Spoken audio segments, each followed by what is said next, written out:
महादेव सत्संग के एक प्रेमी से थे, अगस्त ऋषि के सम्मान के लिखिन कहलखिन अहाँ हमरा राम कथा सुना। तर की रामो कथा महादेव के मानस मंदिर में पड़ी रहे छे, वो आदि वक्ता छे। लेकिन अगस्त ऋषि के सम्मान दैत कहलखिन अहाँ हमरा राम कथा सुनाओ। तो अगस्त जी आदेश मान के कथा सुनावे लगल। अगस्त ऋषि व्यास बनी के कथा नहीं सुनल, महादेव के सामने व्यास के भस गया, आदेश मान के कथा सुन।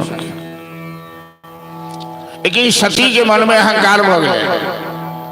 जे अगस्त जी ऋषि हमर पूजा के लेनी है तो कोनो खास व्यक्ति तो नहीं चाहिए उनका मुंह से कथा सुनी। जो व्यास के प्रति विचार हीन आ जाए तो कथा में श्रद्धा नहीं हो सके, तो सती कथा नहीं सुन। महादेव बेर बेर समझौल कि जहाँ कथा सुनू सत्संग जनादर नहीं करूँ। लेकिन सती के पिता के जी अवगुण आयल रहन, दक्ष प्रजापति की पुत्री सती। वो चल गए जंगल में घूमा, पहाड़ की सुंदर शोभा सब देख लगल। कथा संपन्न भइल। महादेव और सती अपन कैलाश लौटल। यही बीच में रामावतार भेल। राम जी के अवतार तो होते रही छन, हर नाना भांति राम अवतारा, रामायण सतकोटि अपार।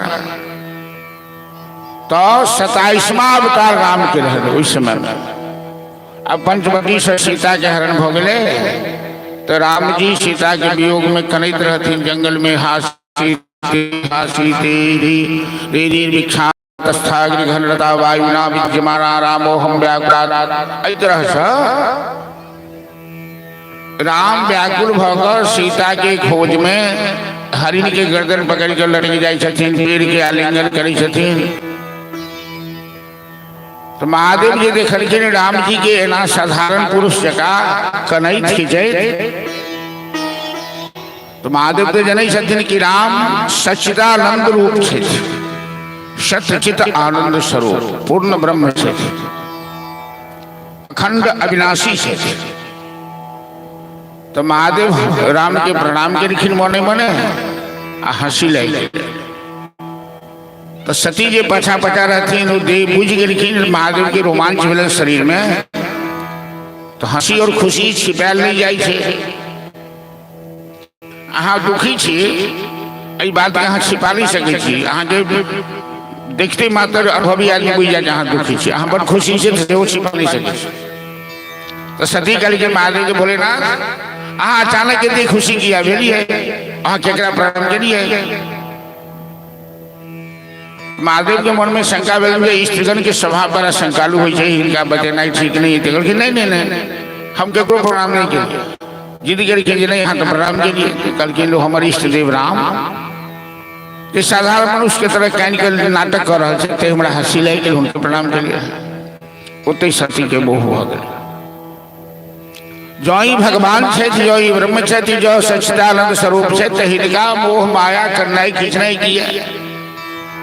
जिनका आनंद के एक कण से समस्त ब्रह्मांड आनंदित हुई है, समस्त चराचर आनंदित हुई है, से कहीं कहना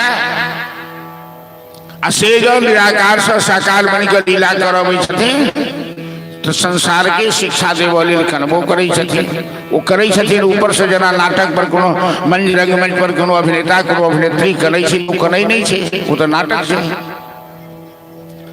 वो तो अनंत कोटि ब्रह्मांड के अभिनेता छे।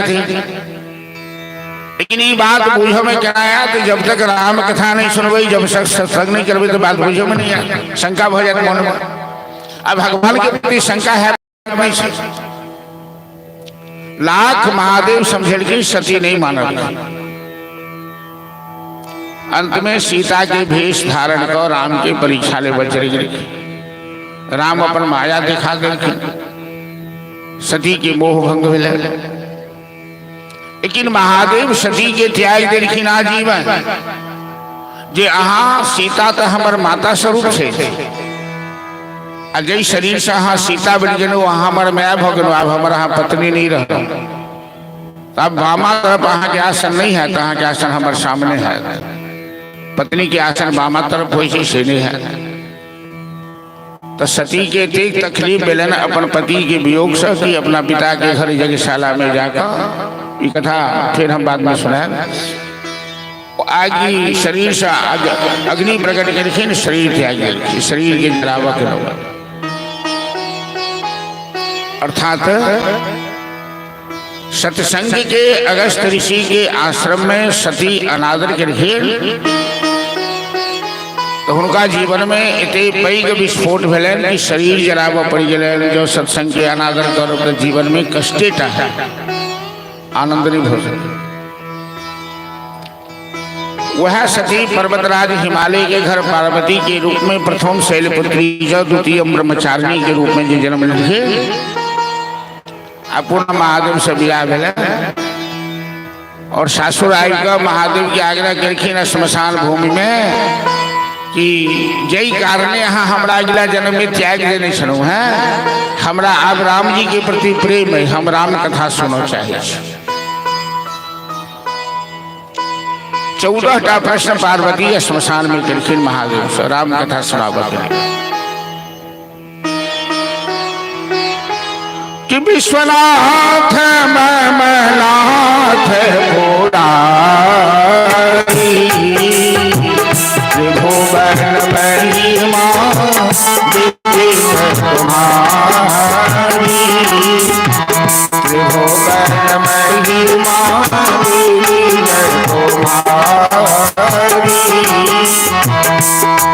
हेलो आवाज बढ़ाओ आवाज ठीक नहीं है। कथा जो सकल लोक हितकारी सोई पूछन शैल कुमारी प्रथम कथाएं कहूँ विचारी निर्गुण ब्रह्म सगुण बोधारी राम राम ही बोधारी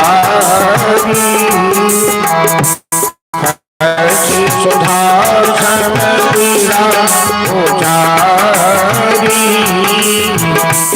मंगल भवन अमंगलहारी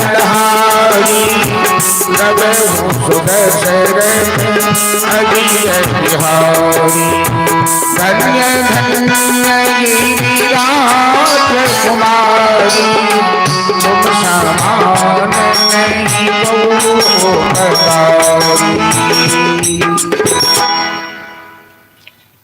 तो जखने पार्वती महादेव के कहखिन जे सरकार जहाँ योग्य समझे तो हमरा राम कथा सुनाओ अगला जन्म में हमरा राम जी के प्रति संदेह छल और अई जन्म में राम जी के प्रति श्रद्धा है। तो महादेव कहलखिन हे गिरिनंदनी हे गिरिजा अहाँ तो हमर दिल के जीत लेना हो आई के बाद अहाँ के जगह हमर हृदय में दिल में अहाँ के राम कथा सुनब हम अहाँ के राम कथा सुनाब तो समस्त चराचर के सकल लोक हितकारी कथा है। तो हम ही आग्रह कर चाहना कि सती जे कथा के अनादर करखिन सत्संग के तो शरीर जलाव पड़ गए। अब पार्वती जो कथा के आदर करखिन सत्संग के आदर करखिन तो महादेव उनका सम्मान दिलखिन अपने हृदय में जगह दिलखिन।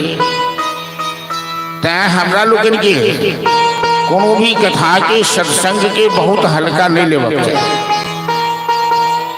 ओकरा आदर नहीं करवा चाहिए। बिना सत्संग सौ जीवन में सर्वांगीण विकास संभव नहीं।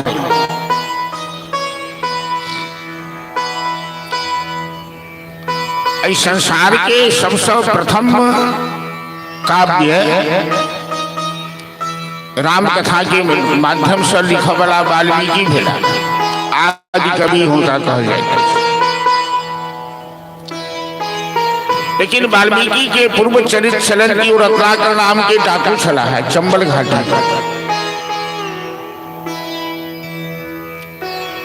एक बेर नारद जी के दया लाग गलन, रत्नाकर के देख ओकरा पास एलखिन गहना गुड़िया पहले।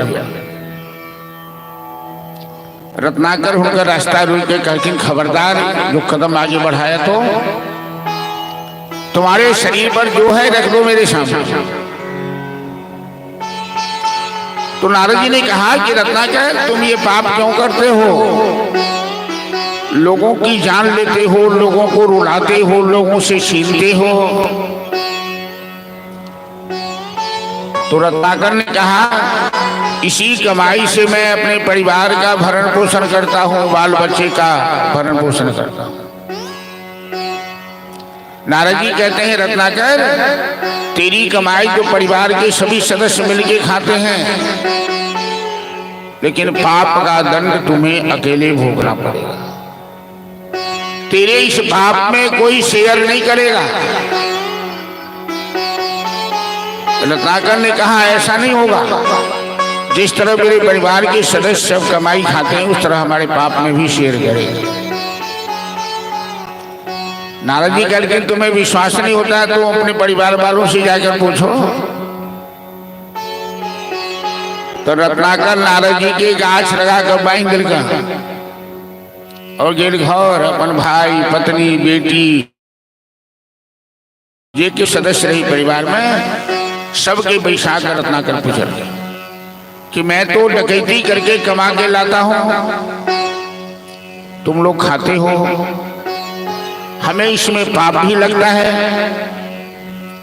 तो तुम लोग केवल के मेरी कमाई खाने में साथ देते हो कि मेरे पाप में भी शेयर करोगे, पाप भी बांटोगे। तो परिवार के सब सदस्य कह देखें कि पापम तवैव तत्सर्वम वयम नो फलभागिनः। पाप का फल तो आप भोगिए, हम लोग पाप में हाथ नहीं बढ़ाएंगे, हम तो केवल आपकी कमाई खाने के लिए। रत्नाकर के बड़ा कष्ट भेलन, वो नारद जी के पास लौटकर निराश हो गए। नारद जी पूछलखिन क्या हुआ? तो आपने जो कहा था वही हुआ। परिवार के सभी सदस्यों ने जवाब दे दिया कि मेरे पाप में कोई शेयर नहीं करेगा। तो नारद जी पूछलखिन अब क्या करोगे? तो अब मैं ये पाप नहीं करूंगा, मैं बहुत पाप कर चुका हूं, न जाने भगवान मुझे इस पाप का कितना दंड देंगे, कितने जन्म हमें सजा भोगनी पड़ेगी। नारद जी आप तो परम ज्ञानी हैं, संत हैं, बताइए क्या मेरे इस पाप का प्रायश्चित हो सकता है? नारद जी ने कहा हाँ हाँ, भगवान बड़े दयालु हैं, भक्त वर्षण हैं, करुणा वरुणालय हैं, अशरण शरण है। बड़े से बड़े पापी भी हाथ उठा के यदि शरणागति हो जाए तो जैसे माता पिता अपनी संतान की गलतियां नहीं देखते, क्षमा कर देते हैं, गले लगा लेते हैं, उसी तरह परमात्मा शरण में आए शरणार्थी का त्याग कभी नहीं करते हैं।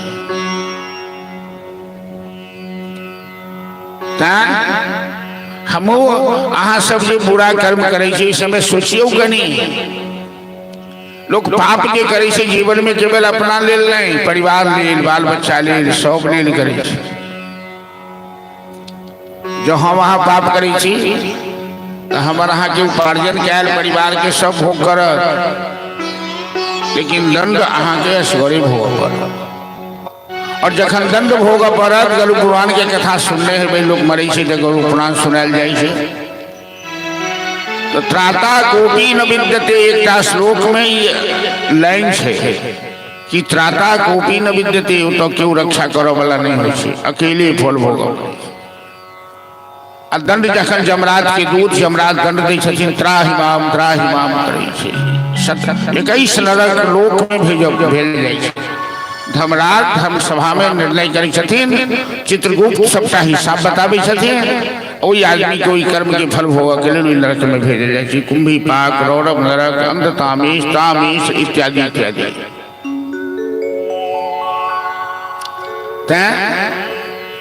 अधलाह कर्म करो सो बचित रहबा।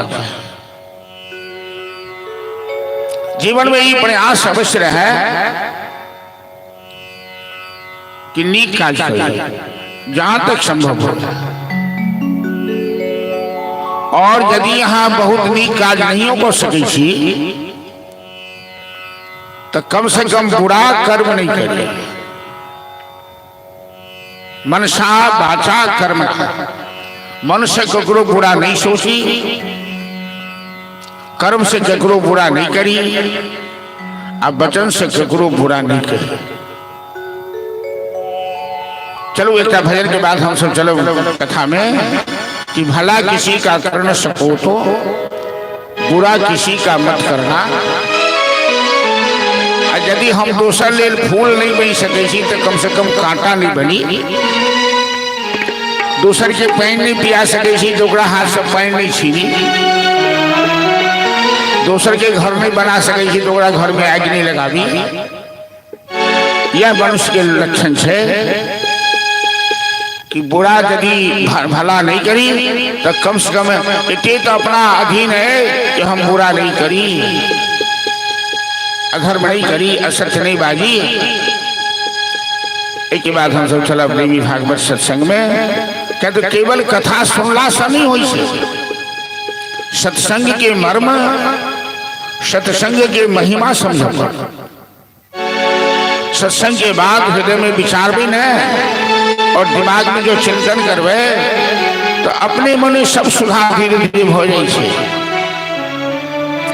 बड़का बड़का डाकू बनका गिद्ध अजामिल चली गए, हम वैसा नमहर बापी नहीं छी। अखने रत्नाकर के चर्चा करना, रत्नाकर कते सैकड़ों लोग के जान लग मारी के फेंक देने थे चंबल घाटी जंगल में। और नारद जी का दीक्षा देखे रत्नाकर के राम मंत्र के दोकरा तेहन संस्कार खराब रही, रामो उच्चारण नहीं हुए। राम के बदला मरा सब, राम सबसे उल्टा हो मरा, अब मरा के उल्टा हो राम। तो रत्नाकर के राम नहीं कह, नारद जी कहते राम बोलो तो कहीं मरा। तो नारद जी तो बहुत ज्ञानी, तो देखलखिन कि मरा मरा जे चारी बेर करो तो राम राम हो जाए। उल्टा नाम जपत जग जाना, बाल्मीकि भई ब्रह्म समान। तो उल्टा नाम जो मरा मरा जप लगले और समाधि ले ले, शरीर में दिम्बक लाई गए, घास घास लती पति सब देह पर में चढ़ी गए। ब्रह्म ऋषि भगवत रामायण महाकाव्य लिखलखिन संसार में, वही रामायण महाकाव्य के आधार पर हम लोग राम कथा करे सुने। सत्संग के महिमा इसे कि नारद जी के कनिकाल सत्संग से रत्नाकर के जीवन सुधर गए। हम हमारा के जीवन किया न सुधर।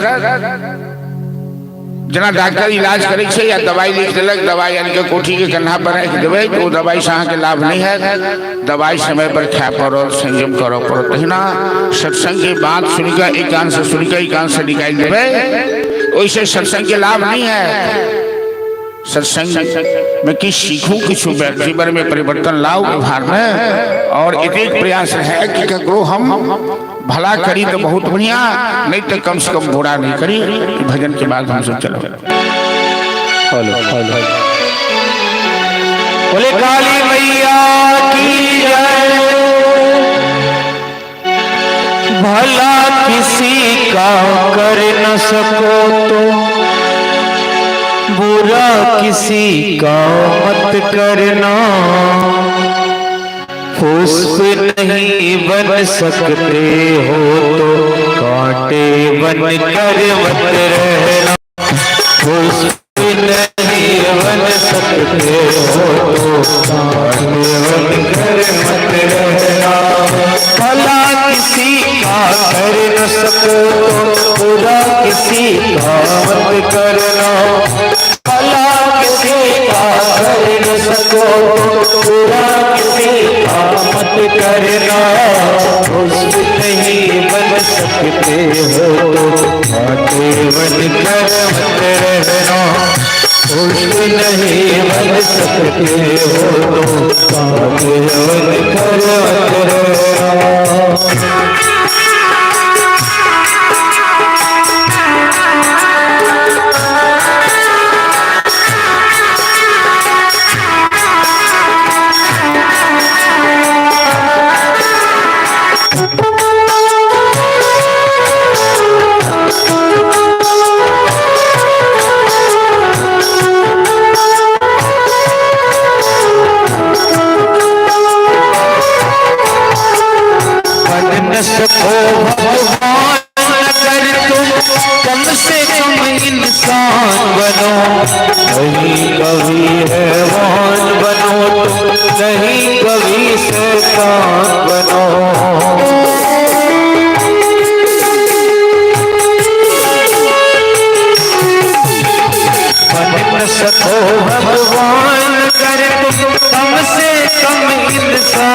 बनो, नहीं कभी हैवान बनो, नहीं कभी शैतान बनो। सदाचार अपना न सको तो पापों में पग मत रखना। सदाचार अपना न सको तो पापों में पग मत रखना। खुश नहीं बहे हो तो केवल कर मत रहना। खुश नहीं बन सकते हो तो केवल कर मत रहना।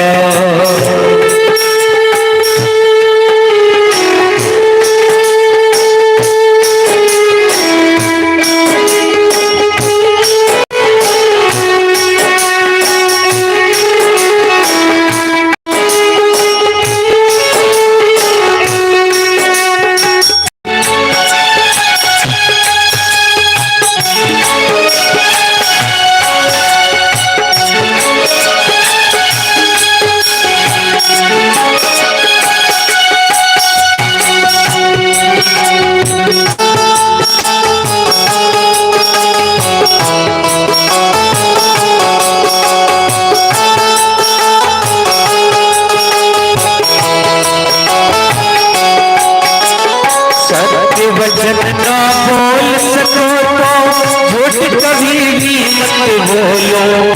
मौन रहो तो ही अच्छा है, कम से कम विष मत घोलो।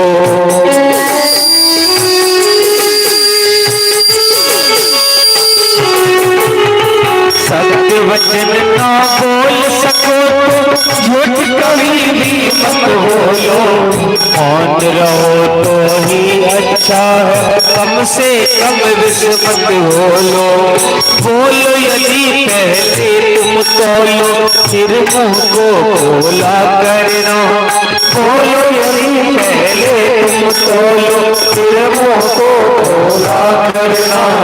पुष्प नहीं बन सकते हो तो बन कर मत रहना। नहीं बन सकते हो बन कर मत रहना।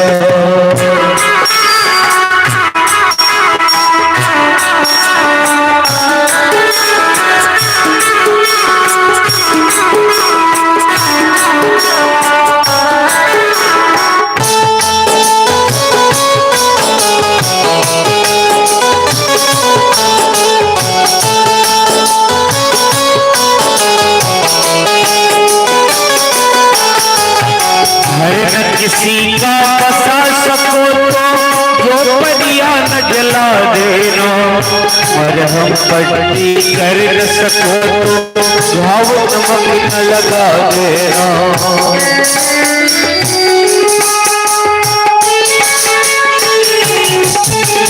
घर न किसी का बसा सको तो झोपड़ियां न जला देना।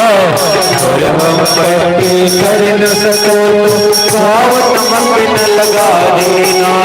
दीपक बन कर जल न सको तो अंधियारा भी मत करना।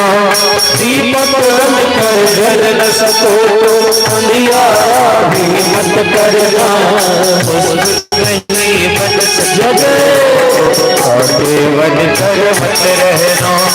उसको नहीं बन सकते हो तुम बन कर मत रहना। भला किसी का कर न सको तो बुरा किसी का मत करना। भला किसी का कर न सको तो बुरा किसी का मत करना। हो तो बन कर मत रहना। उसको नहीं बन सकते हो तुम बन कर मत रहना।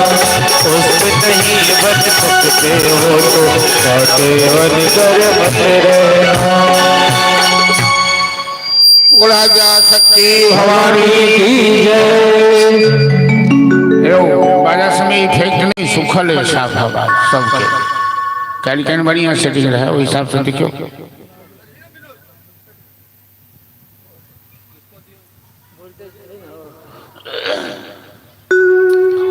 नेम सारणी क्षेत्र में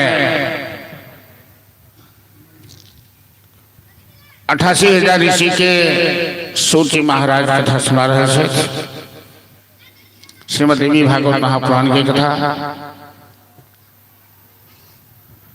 और गंगा जी के पावन तट पर व्यास जी जन्मेजय की कथा सुना रहे थे।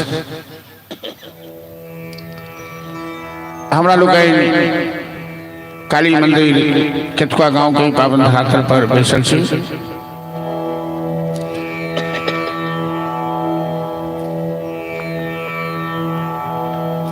जन्मेजय के पांडव वंश के परिचय देखे नहीं देवी भागवत में।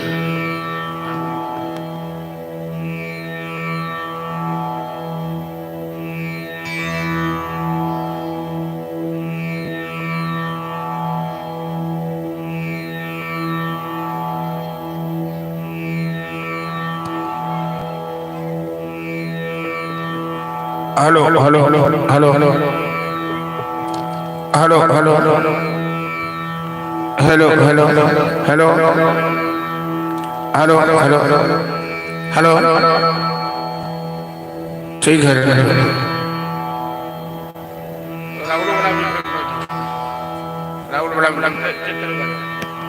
हेलो हेलो श्री राजा हेलो ठीक है हेलो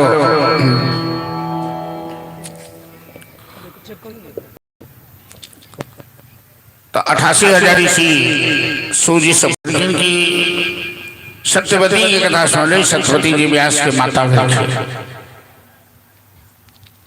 तो पराशर ऋषि के संयोग से सत्यवती के गर्भ से वेद व्यास जी के जन्म भेल। और वह सत्यवती के विवाह राजा शांतनु से भेल।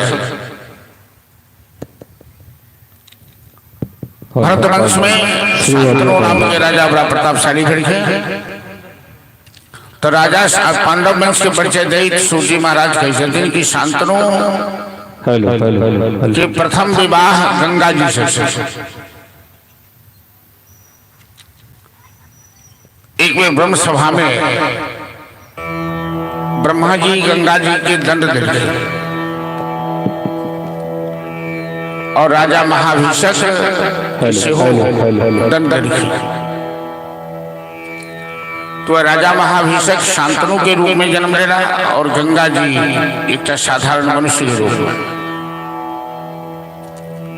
तो शांतनु गंगा के महाभिलन एक ही शर्त पर कि गंगा कार्यक्रम की हम स्वेच्छा पूर्वक जीवन जी हम जे कोनो काज करब वहाँ ओहि में हमरा रोक नहीं सके। तो गंगा के सौंदर्य पर आकर्षित शांतनु विवाह कॉलेज की शर्त मान लेके और वशिष्ठ मुनि के देवता के अनेक जोनी यक्ष गंधर्व विद्याधर नाग वसु इत्यादि देवता के जोनी मानल जाए। तो 8 वसु मानल जाए कि 8 वसु के वशिष्ठ मुनि सांप धरती पर आवर। तो 8 वशिष्ठ मुनि के कहते कि हम तो देवता छी मनुष्य के गर्भ से जन्म करा ले। तो वशिष्ठ मुनि कहते कि अहाँ सबके जन्म गंगा जी के गर्भ से है। गंगा बच्चा जो जन्म ले तो उनका नदी में फेंक दे। शांतनु सत्य करे छथिन जी हम अहाँ के रोकब ले। तो 7 बच्चा के जन्म देलखिन गंगा। 7 वसु जन्म ले आ 7 के नदी में प्रवाहित कर दिया। 8म बच्चा के जखन जन्म देलखिन ओकरो लोक नदी में फेंक चलखिन। तो शांतनु हाथ पकड़ लेलखिन कहलखिन अहाँ केहन स्त्री छी केहन नारी छी कि अपने जन्म दऽ कऽ बच्चा के नदी में फेंक दै छी। अहाँ के कनिको दया धर्म नहीं है। तो गंगा तो कोनो मनुष्य रूप में रहते नहीं। उन शांतनु के त्याग के चली गेलखिन। आ वो बालक सत्यवती व्यास के जन्म देलखिन लेकिन कुमारिये रहलखिन। गंगा जखन शांतनु के त्याग देलखिन तो शांतनु बहुत दुखी भ गेला। अचानक शिकार करैत हुनका सत्यवती के देख रखिन शांतनु। काली का प्रसंग हम सुने नहीं रहे कि इच्छा शक्ति और भोग शक्ति के अंत नहीं हुई। और जो मनुष्य इच्छा शक्ति पर भोग विलास पर नियंत्रण नहीं कर ओकरा संसार में एक दिन बदनामी हेतै ओकर पतन हेतै। वो हास्यास्पद बन जाए। हल्का सा में वॉल्यूम कम कर दो, हल्का सा। हेलो हेलो ठीक है। तो शांतनु के प्रथम इच्छा भेलन जो गंगा से ब्याह करके इच्छा के पूरा नहीं भेलन। तो सत्यवती के देखल, सत्यवती बहुत सुंदर रहते पराशर ऋषि के वरदान से। तो सत्यवती से ब्याह के आग्रह करके सत्यवती करके जे हमार ब्याह तो हमारे पिताजी करता, हमारा पिताजी से बात करो। तो शांतनु सत्यवती के पिता के पास गया।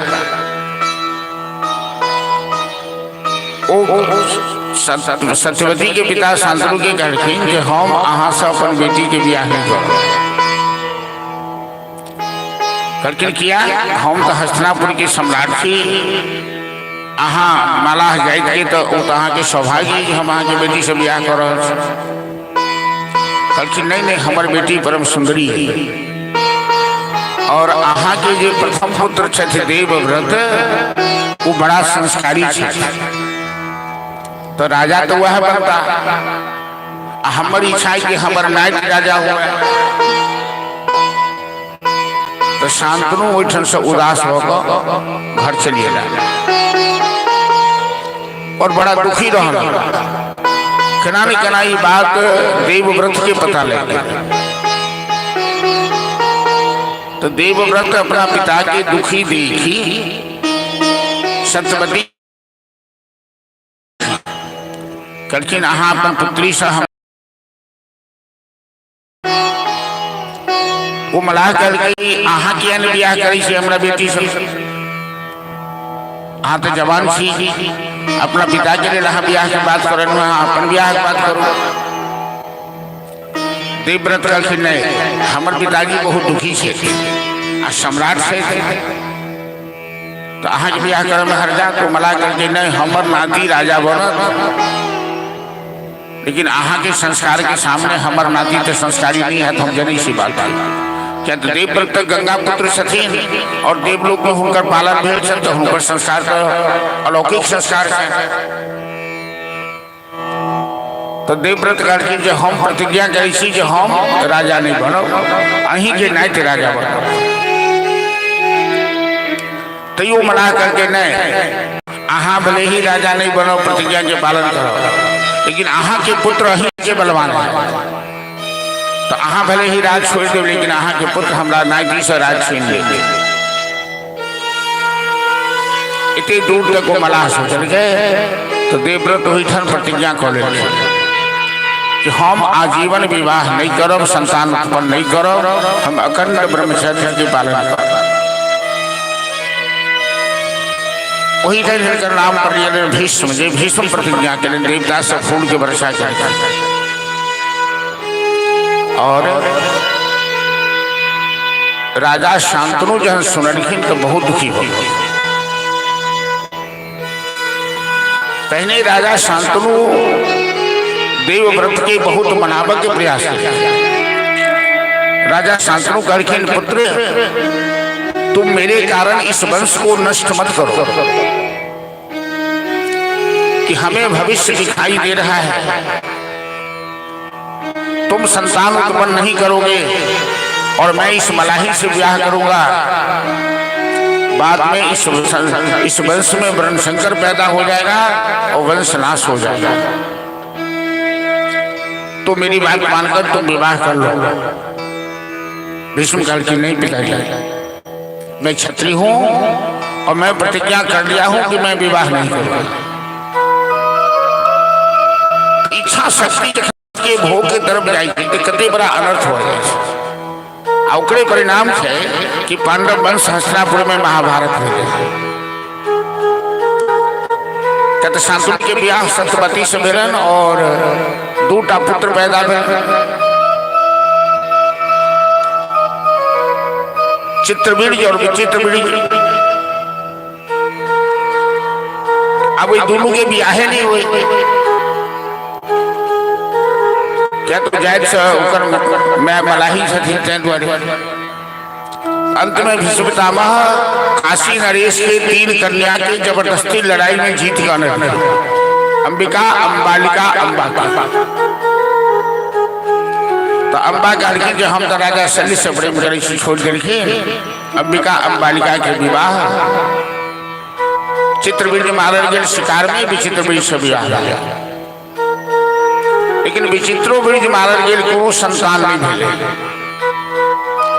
परिणाम तो वंश के ऊपर जखन खतरा भेले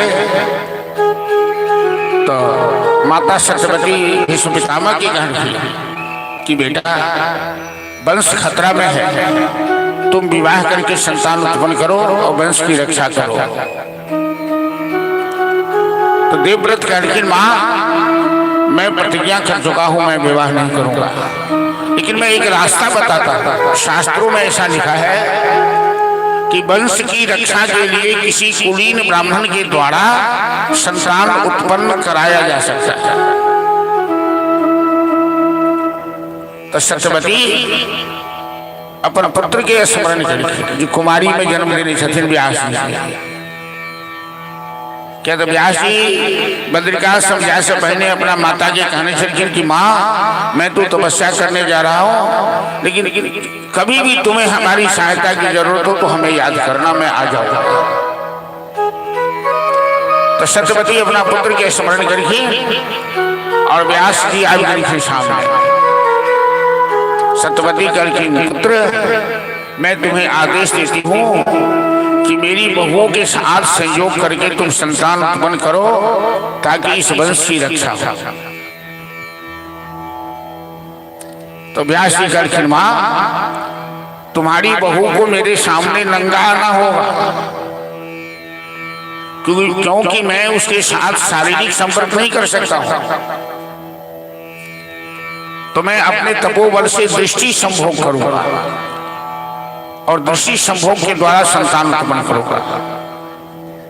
स्त्री के तो लज्जा आभूषण हुई छे,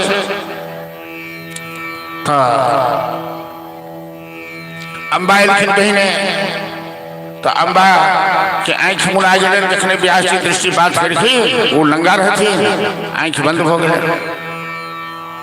गर्भाधान के समय महिला के जेहन स्वरूप हो संतान पर ओकर प्रभाव पड़े छै। तो अंबिका के आँख मुड़ा गए तो गर्भ तो धारण करखिन व्यास जी के दृष्टिपात केला से, लेकिन व्यास जी करखिन माँ ये तो अंधा संतान पैदा होगा, क्योंकि गर्भाधान के समय तुम्हारी बहू ने आंखें बंद कर ली थी।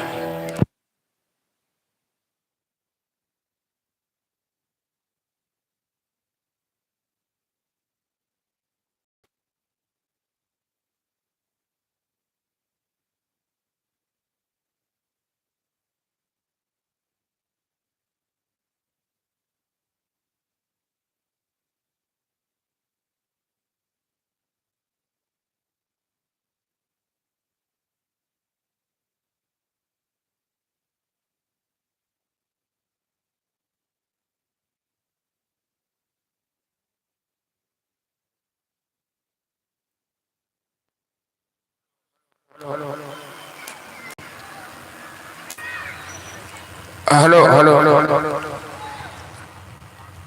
अब लाइन भी आ जाए तो जनरेटर पर ही चलने दीजिए, बीच में डिस्टर्ब हो जाता है। तो अंबिका के बाद अंबालिका लेकिन सामने अंबालिका के आंख तो नहीं बंद भले, लेकिन उनको शरीर कांपा लगा। तो व्यास की दृष्टिपात करखिन माँ अंबालिका तो गर्भ धारण की, लेकिन पांडु रोग से ग्रसित पुत्र होगा। तो एक अंधा एक पांडु रोग से ग्रसित। तो सत्यवती बड़ा चिंतित हुए, लेकिन तो दासी के रहथिन हुई उनका दरबार की दासी करके कि आप हमें आदेश दीजिए, मैं योग्य संतान उत्पन्न कर सकती हूँ। तो दासी आकर व्यास जी के सामने नग्न अवस्था में ठाड़ होकर के और व्यास की दृष्टिपात करके तो दासी के गर्भ से अम्बा के गर्भ से धृतराष्ट्र जन्म लेखी, अंबालिका के गर्भ से पांडु के जन्म ले, और दासी के गर्भ से महात्मा विदुर जी नीति के महान पंडित लेकिन उनका जन्म। आई पांडु वंश पर वही दिन से खतरा मर रहा। बड़ा पुत्र राजा हुई छे, धृतराष्ट्र बड़ा रहते, लेकिन मंत्रीगण निर्णय लेखेंगे अंधा क्या तो राजा विकलांग नहीं हो सके। तो धृतराष्ट्र तो अंधा है, ये राजा कैसे होगा? तो पांडु के राजा बना लिए। वही दिन से धृतराष्ट्र के मन में बड़ा ईर्ष्या हो गया। पांडु के पत्नी के नाम सन कुंती और माद्री, धृतराष्ट्र की पत्नी के नाम सौमरी, गांधारी इत्यादि। धृतराष्ट्र के ब्याह नहीं हुई रहे तो गांधारी के अपहरण करके ब्याह किया जबरदस्ती। और जखनी गांधारी के आन्हर से ब्याह कल गए तो गांधारी के भैया शकुनी से वो प्रतिज्ञा कर ले गए कि भीष्म जबरदस्ती हमारे बहन के ब्याह ये आन्हर से कर रहा है तो हम एक दिन वंश के नाश कर। आज शकुनी चाल चल के महाभारत करा कर एक सपुत्र धृतराष्ट्र में से सबके मरवा दिया। पांडु के से वो असमय में निधन हो गए। कोई वंश में परीक्षित हो रखे, परीक्षित के से वो असमय में निधन हो गए सांप कटला से। तो परीक्षित के पुत्र बिल्कुल जन्म जय और उतंकु नाम के ऋषि जन्मे जय के आज तो उसके लिए कि तुम कैसे क्षत्रिय हो, तेरे पिता को सांप काट दिया, तेरे पिता की मृत्यु हो गई। काली कथा की हम चर्चा चल रही। परीक्षित के उद्धार के वास्ते जन्मे जय देवी भागवत कथा सुन रहे थे अपन गुरुदेव व्यास जी से। लेकिन उससे पहले उतंकु को हल्के तेरे पिता के उपचार करने के लिए एक ब्राह्मण आ रहे थे, लेकिन तक्षक नाग ने उस ब्राह्मण को रास्ता से ही लौटा दिया। क्या तुम अपने पिता की मौत का बदला नहीं लोगे? क्या तुम अपने शत्रु से प्रतिशोध नहीं लोगे? तुम कैसे क्षत्रिय हो? जिस क्षत्रिय में आन शान नहीं वो क्षत्रिय कैसे होता है? कहते जखन राजा परीक्षित के सांप काटो के सांप भेटले तो सांप काटो से पहले एक कश्यप नाम के ब्राह्मण के मंत्र दृष्टा से सांप मंत्र के विशारद थे। वो जाइत रहती राजा परीक्षित के पास, जे सांप कटला से परीक्षित की मृत्यु है हम अपना मंत्र बरस परीक्षित के जिया जाए। तो हमारा राजा खुश होकर खूब दान दक्षिणा देता।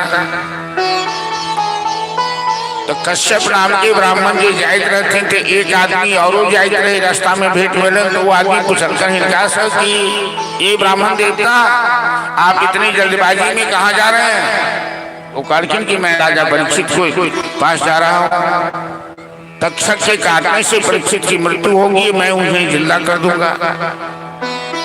वो संयोग से वो आदमी तक्षके रहे, इच्छाधारी सांप सब तो मनुष्य बन जाए चले, स्त्री बन जाए चले, कोनो रूप धारण करी चले। वो आदमी कह गए कश्यप कि मैं ही तक्षक हूँ, अब मैं परीक्षित को ही कि मैं जिसे एक बार डस लेता हूँ वो पानी तक। तो कश्यप ऋषि कहलखिन कि तुमने मेरे मंत्र का प्रभाव नहीं देखा है, मैं मरे हुए को भी जीवित कर सकता हूं। तो दोनों आदमी में बाजी लाई गई। तक्षक कहलखिन जो चलिए परीक्षा हो जाए। तो तक्षक एक क्या विशाल कोनो पीपर के गाछ पर डंक मारा और विष के प्रभाव से पीपर के गाछ गरी कर राख हो। तक्षक करके आपने देख लिया मेरे विष के प्रभाव को? तो कश्यप करके हाँ हाँ तुम्हारे विष के प्रभाव को तो देखा, अब तुम मेरे मंत्र के प्रभाव को देखो। ये मंत्र से अभिमंत्रित होकर जल छीट देखने राख के ढेरी पर वो पुनः गाछ बनी। तक्षक के विश्वास वगैरह कि हम जो परीक्षित के डसबो करो कहीं जिंदा कर देते।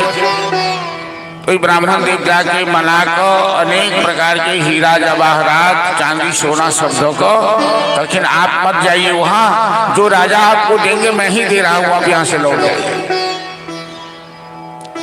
ब्राह्मण देवता के दक्षिणा मनो अनुकूल भेंट गए, लोग खिला जिता राजा के जिंदा करो, वापस चलिए ना।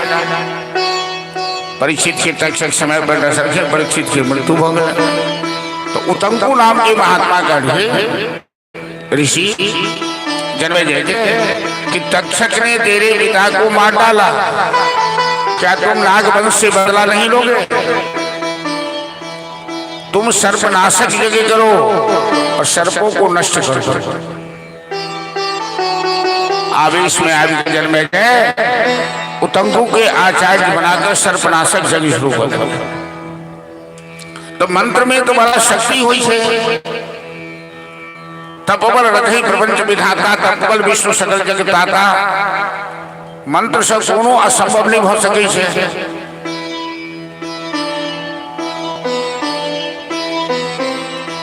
कोई यज्ञ में संसार के जते सांप सबसे सब आबि रहल छै और सब हवन कुंड में खस रहल छै, सब भस्म हो जा रहल छै।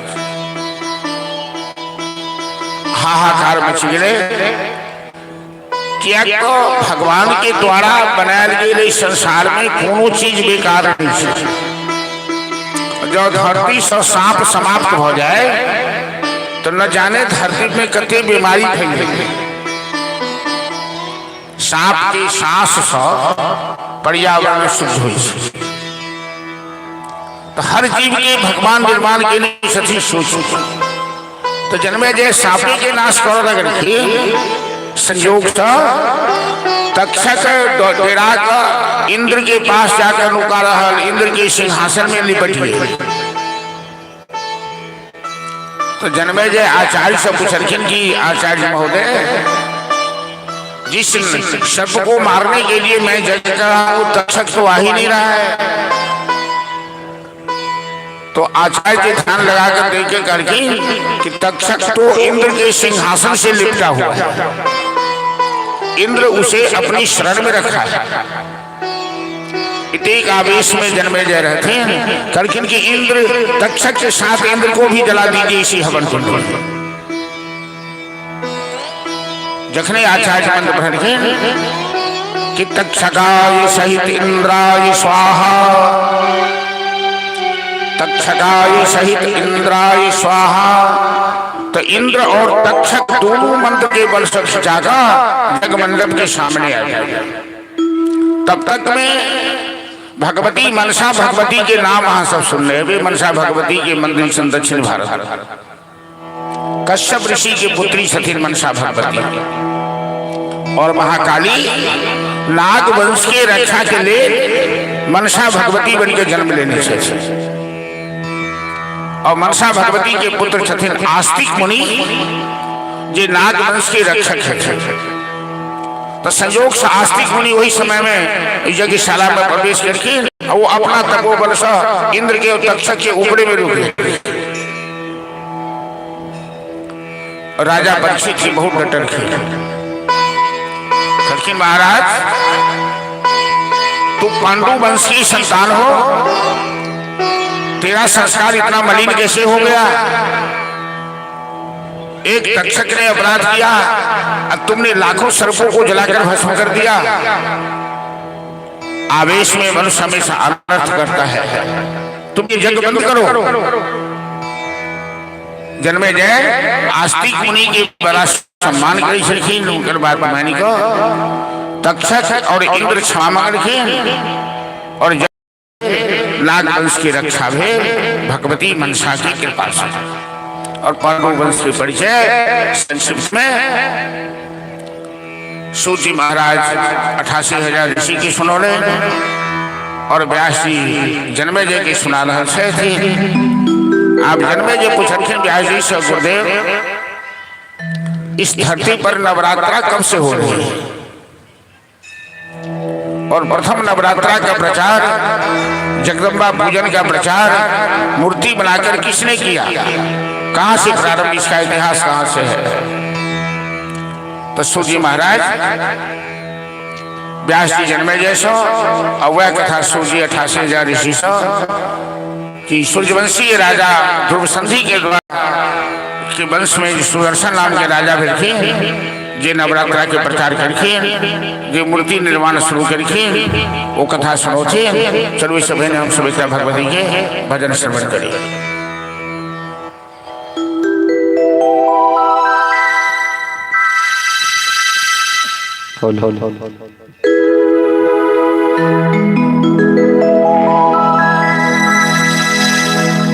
बोली दुर्गा महारानी की जय।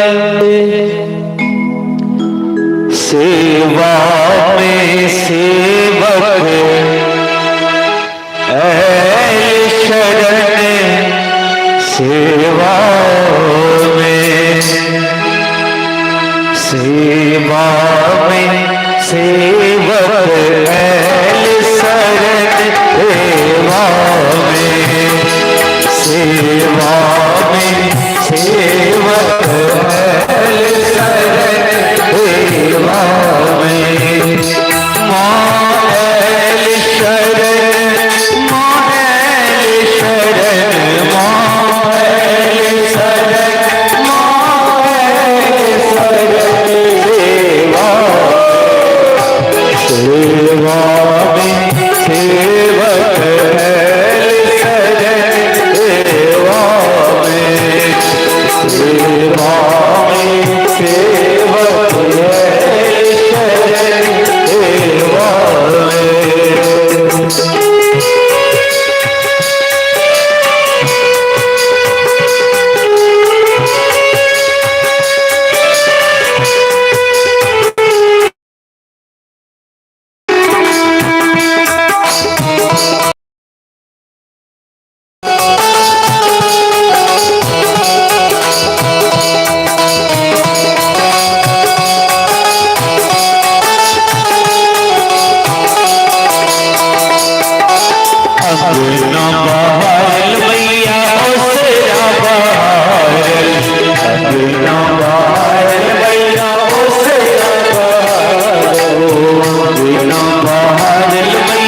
सेवक ऐ शरण सेवा में सेवा में सेवक ऐ शरण सेवा में।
बोल दुर्गा महारानी की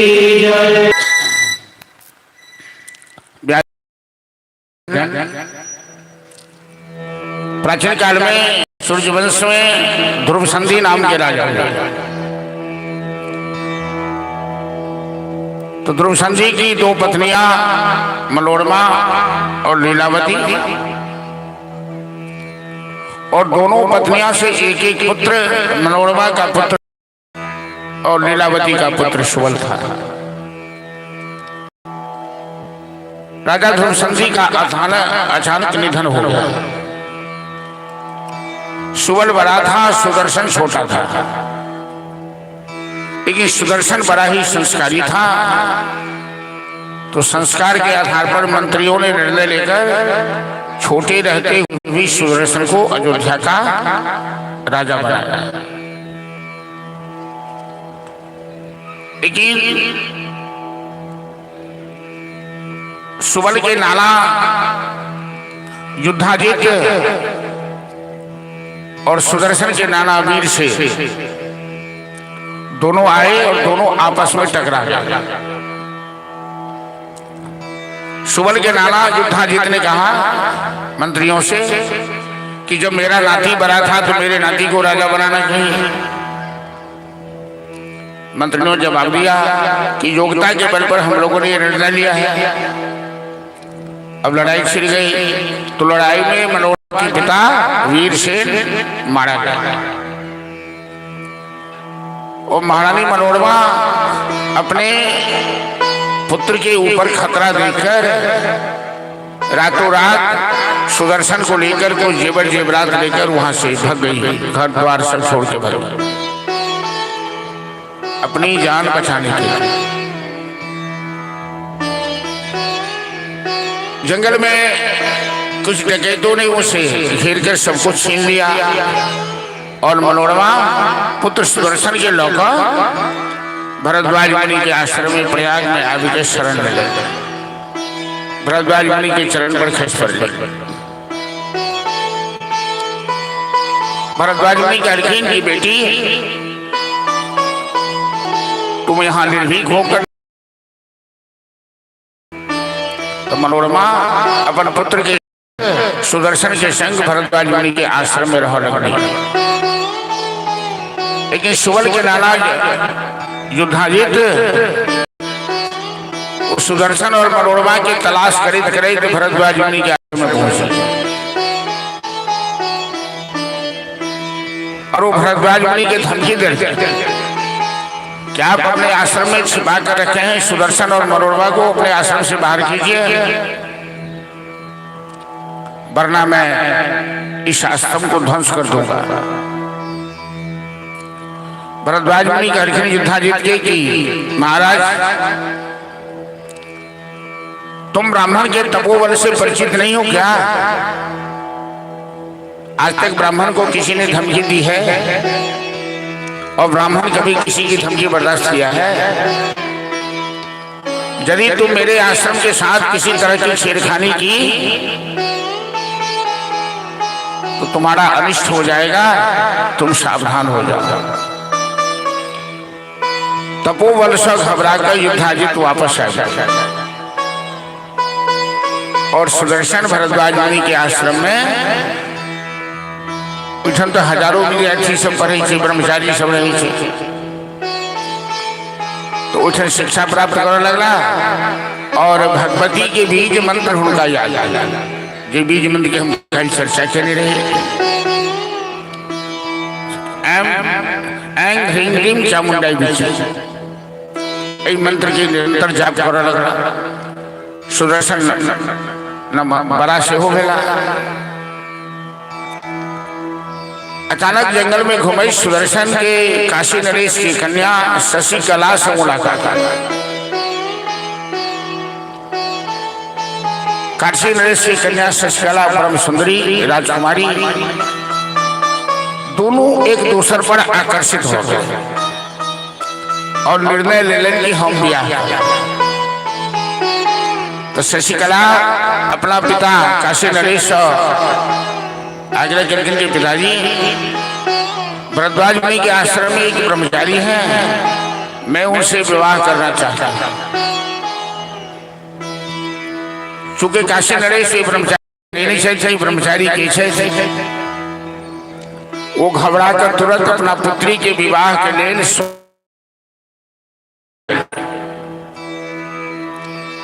राज दरबार में पहले स्वयंवर की परंपरा से और कन्या में से जरा पसंद के लग ब्याह हुई थी। तो स्वयंवर के आयोजन के लिए राजा महाराजा सब आवल स्वयंवर में शशिकला अपना पिता से करके कि पिताजी, मैंने आपको पहले ही बता दिया था कि मैं सुदर्शन को पसंद करती हूँ और मैं सुदर्शन को ही अपना जीवन साथी चुनूंगी। संयोग से सुदर्शन से हो भगवती के प्रेरणा से वो स्वयंवर में पहुंच गया घूमे फिरे। शशिकला करके कि मैं सुदर्शन से ही विवाह करूंगी, मैंने आपको पहले ही बता दिया। आश्रम में रहो बड़ा राजा महाराजा से बिछड़ आए थे, बात राजा महाराजा कखनो पसंद नहीं कर सके थे। लड़ाई छिड़ जाए, आज जो लड़ाई छिड़ जाती तो बालक नाहक में मारल जाती राजा सबके हाथ से। अपन बेटी के पक्का इरादा देख काशी नरेश करके की बेटी, तुम दोनों रातों रात यहाँ से भाग जाओ, पलायन कर जाओ, वरना ये राजे महाराजे मार डालेंगे। मैंने तो स्वयंवर का आयोजन कर दिया, सब आ गए हैं। सुदर्शन करके महाराज, मैं अपनी इच्छा से यहाँ नहीं आया, मैं जगदम्बा की प्रेरणा से यहाँ आया और जगदम्बा की प्रेरणा से ही यहाँ से जाऊंगा। मैं पलायन करने वाला क्षत्रिय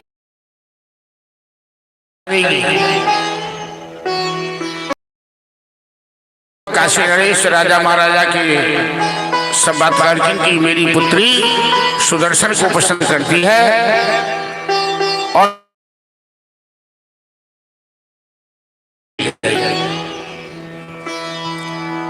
अहंकारी राजा सब करके, महाराज ये कोई खिलौना है क्या कि हमें स्वयंवर में बुलाकर अपमानित करते हो? जिसका कोई अता पता ठिकाना नहीं, उसे तेरी राजकुमारी विवाह करेगी, ये हम कभी बर्दाश्त नहीं करेंगे। लड़ाई छिड़ गई। अब सब लड़ाई तो सुदर्शन का ब्रह्मचारी असगर हथियारों ने, तो सुदर्शन उठन भगवती की आवाहन कि देवी प्रबलमनार्ति हरे प्रसीद प्रसीद मातर जगतोऽखिलस्य प्रसीद विश्वेश्वरि पाहि विश्वम् त्वमीश्वरी देवी चराचरस्य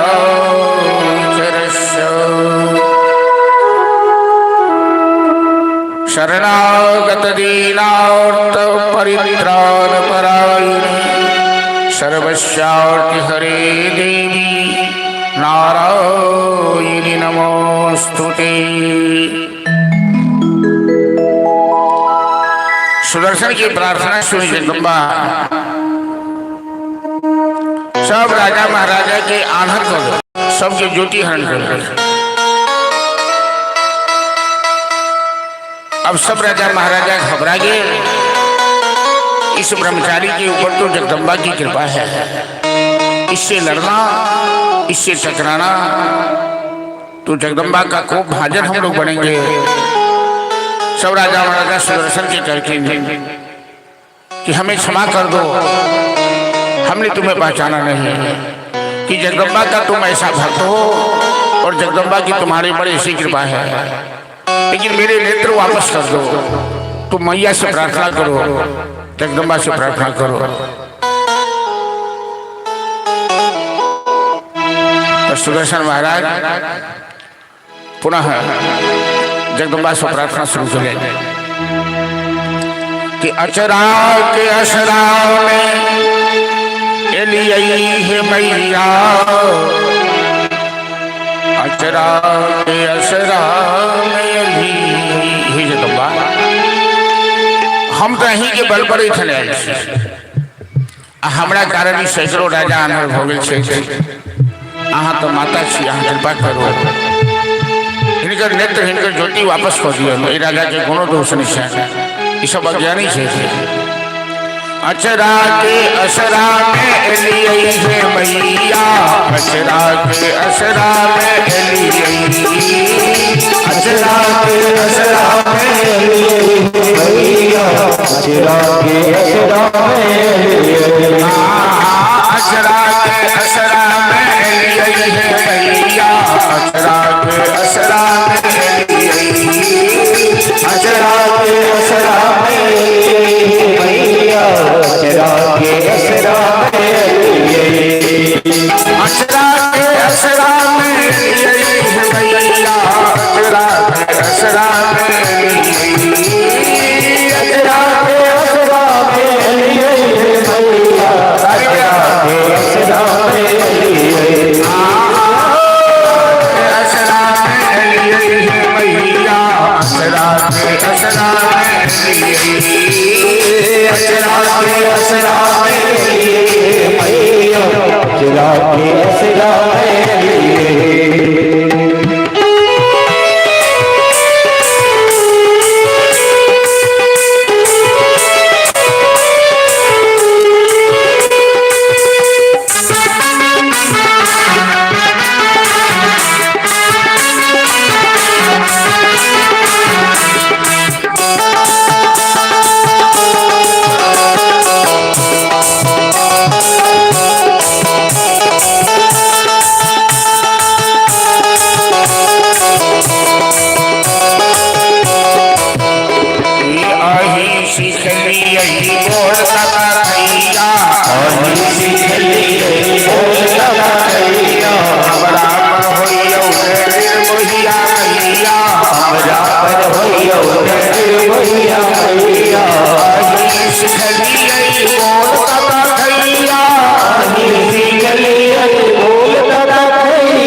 से हंसता खबर में घबराओ मगता चलिए खबर में घबराओ मगता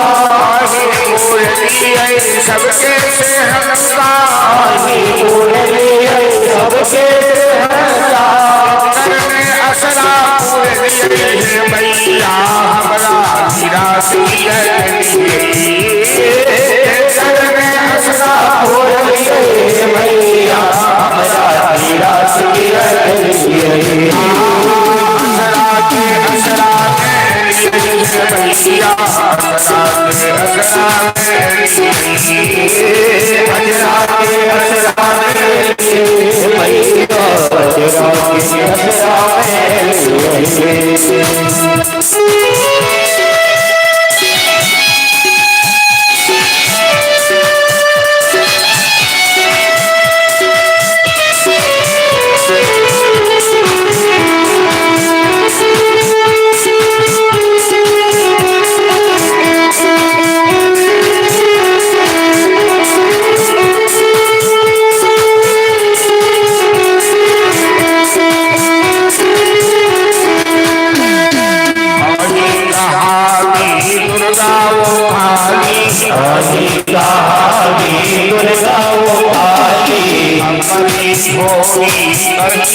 कम कर दो क्या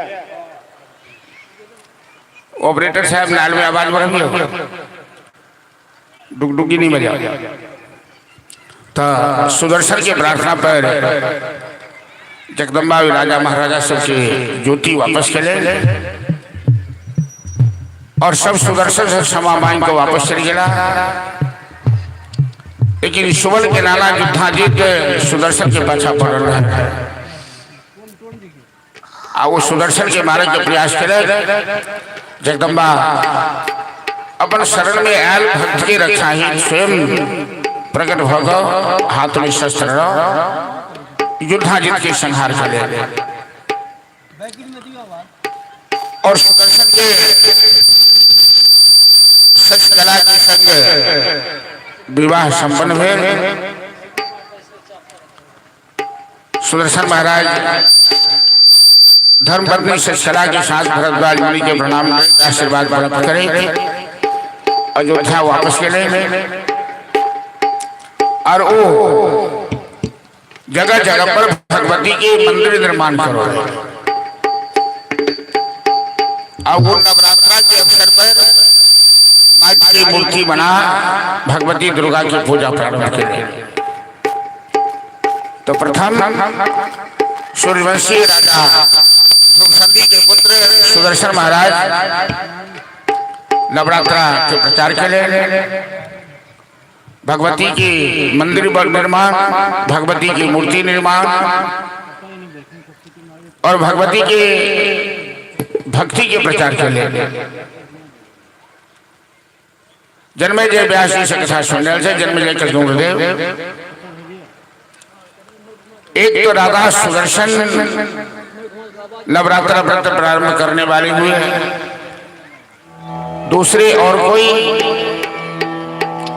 तो व्यास जी कहते हैं कि राजन त्रेता युग के अंत में सूर्यवंश में स्वयं नारायण का अवतार हुआ, मर्यादा पुरुषोत्तम राम का अवतार हुआ। हेलो। और जब रावण ने सीता का हरण किया तो रावण पर विजय पाने के लिए राम ने नारद जी के आचार्य यज्ञ में नवरात्रा व्रत का पालन कर भगवती की उपासना की और भगवती के वरदान से ही राम विजयादशमी के दिन लंका पर आक्रमण किए और रावण पर विजय पाए। तो जन्मेजय हरिश्चंद्र व्यास जी से गुरुदेव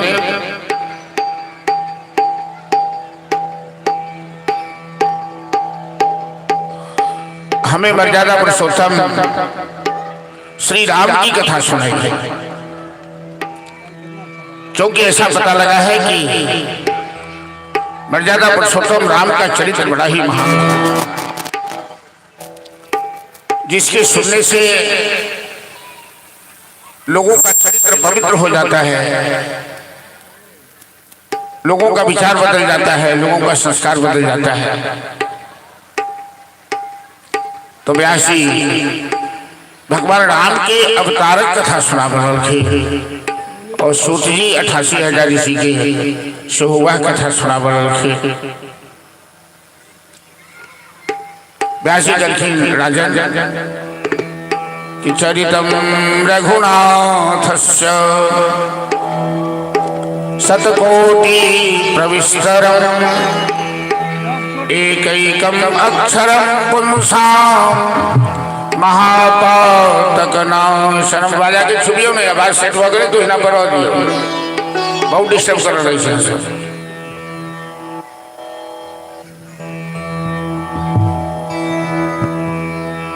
व्यास जी कहते हैं जन्मेजय से जी राजा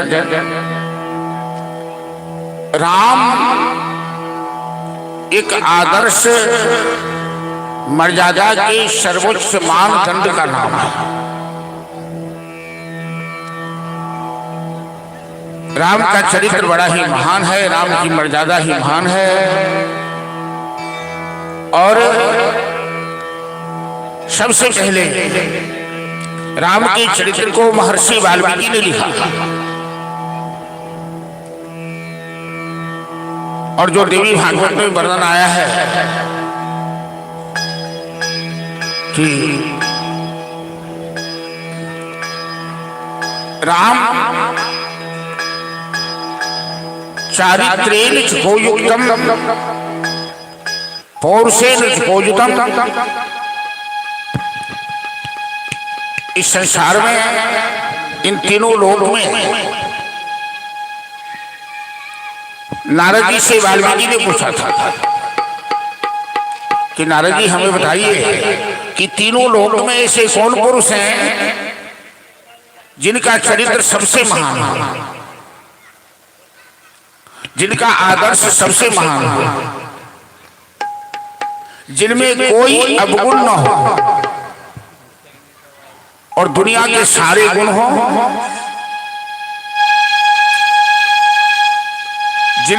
जिनसे बल पौरुष में कोई जीतने वाला न हो और जिनके क्रोध करने पर देवता भी भयभीत हो जाए। तो नारद जी ने कहा, ब्रह्मर्षि, ऐसे एक ही महापुरुष हुए हैं जो सूर्य वंश में महाराज दशरथ के पुत्र के रूप में जन्म लिए और जिन्हें मर्यादा पुरुषोत्तम के नाम से जाना जाता है, और तीनों लोक में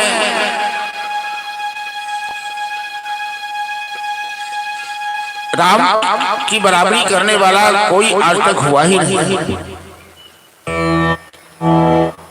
और राम ने ही दशानन लोगों को रुलाने वाले रावण का अंत किया था और आतंकवाद को धरती से समाप्त कर राम ने ही राम राज्य की स्थापना की थी। तो व्यास जी कहते थे महाराज कि हर युग के अंत में भगवान का अवतार होता है। जदा जदा हि धर्मस्य ग्लानिर्भवति भारत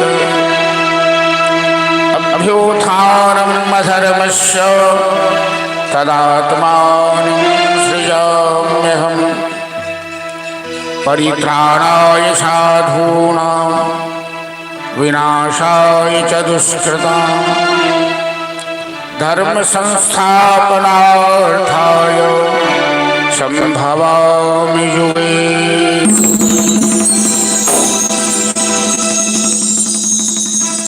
तो त्रेता युग के अंत में राक्षसों का आतंक बढ़ा, रावण का आतंक बढ़ा और रावण विश्रवा का पुत्र था जो तीन भाई था, रावण, कुंभकर्ण और विभीषण। विभीषण तो बड़ा भक्त था, कुंभकर्ण विशालकाय था और तीनों ने तपस्या करके ब्रह्मा से वरदान मांगा। रावण कठोर तप करके ब्रह्मदेव को प्रसन्न किया और ब्रह्मदेव जो प्रकट हुए तो रावण ने कहा कि मैं अमर होना चाहता हूं। ब्रह्मदेव ने कहा कि अमर होने का वरदान तो हमें देने की सामर्थ्य नहीं है, वो तो नारायण या महादेव ही दे सकते हैं, तुम कोई और वरदान मांगो। तो रावण ने वरदान मांगा कि हम काहू के मरहि न मारे, बानर मनुज जात की दोई बारी। हे ब्रह्मदेव, मनुष्य और बानर से हमें कोई खतरा नहीं है कि मनुष्य में इतनी सामर्थ्य नहीं कि हमें कोई जीत पाए। तो मनुष्य और बानर को छोड़कर हमें कोई रणभूमि में पराजित न कर पाए। ब्रह्मदेव ने कहा तथास्तु। वरदान पाकर रावण तीनों लोगों में आतंक फैला गया। रावण के सहयोगी सभी जगह जगह जाकर धर्मों का नामो निशान मिटाने लगे। अति भ्रष्ट आचारा भाषण सारा, धर्म सुनिए नहीं काना, कई देश निकास बहुविध विकास ये कहा वेद पुराना। रावण के शासन काल में न जग होता, न पूजा होती, न तप होता, न कथा होती, न प्रवचन होता। रावण ने हाहाकार फैला दिया। तो सब देवता त्राही त्राही करने लगे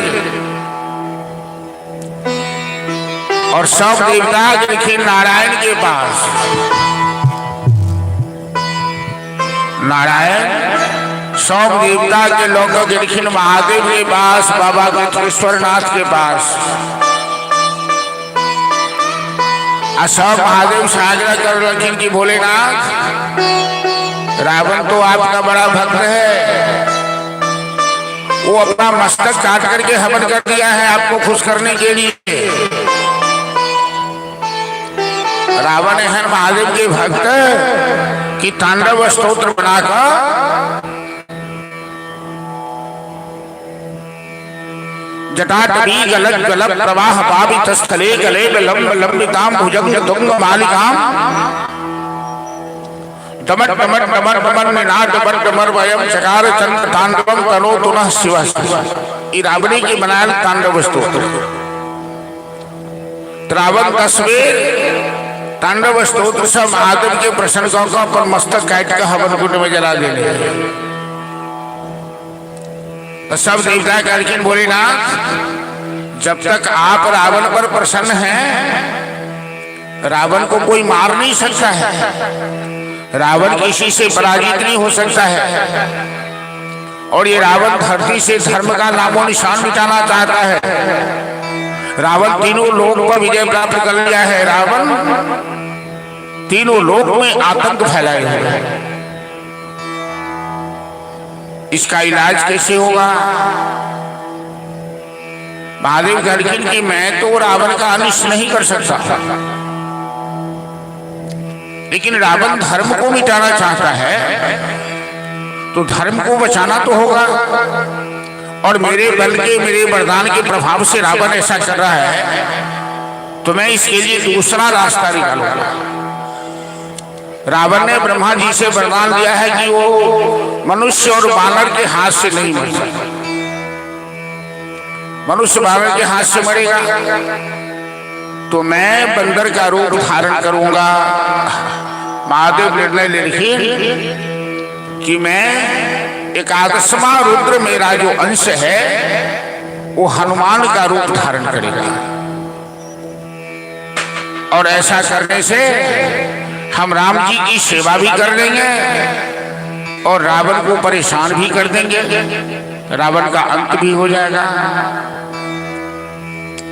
महादेव नारायण के कह रहे कि आप मनुष्य रूप धारण कीजिए, क्योंकि साधारण मनुष्य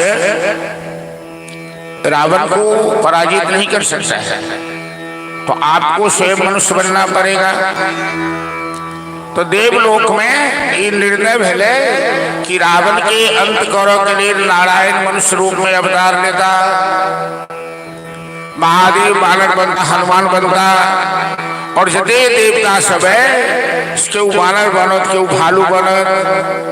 दक्षिणे राम जी की लीला है। तो महादेव पार्वती से कहलखिन कि गिरिजा, उस दिन मैं जा रहा हूं राम की सेवा, हनुमान बन के धरती पर। तो माता पार्वती कहलखिन भोलेनाथ हमें भी साथ में ले लीजिए ना, अकेले राम जी की सेवा कीजिएगा। महादेव कहलखिन नहीं नहीं, पत्नी को लेकर कहीं जाना नहीं चाहिए, और पत्नी यदि साथ में हो तो भगवान का भगवान का भजन नहीं हो सकता है। वो अखन बेसी नहीं भेली है, वो बाजा बाजा एक गिलास पानी ढाई दे हुआ वो कहूँ सब ठीक है एकदम पुत्र भेल।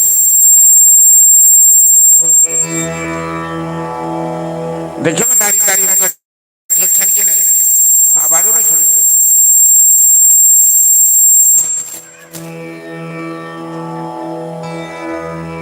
Hello hello hello hello. तो पार्वती कहलखिन ये अकेले यहाँ भजन करो। महादेव कहलखिन हाँ, जो भजन करो के हुआ, भक्ति करे के हुआ, तो अकेले कतो तुलसी में जाए, अकेले बैठ के भगवान के ध्यान करी। अब पत्नी के साथ में रहा तो पत्नी से गप सप करवे न तो धर्म में बाधा हो जाए। तो पार्वती जी कहलखिन हाँ, वहां के कोनो बाधा नहीं करो, हाँ वहां के पूछ बन जाए, वहां बानर बनो, हाँ वहां के नांगर बन जाए। माँ काली कहलखिन काली पूजा के अवसर पर हम सब बैसल छी और माँ काली के चमत्कार देखिए से हमरा रावण सब बदला देव रावण से।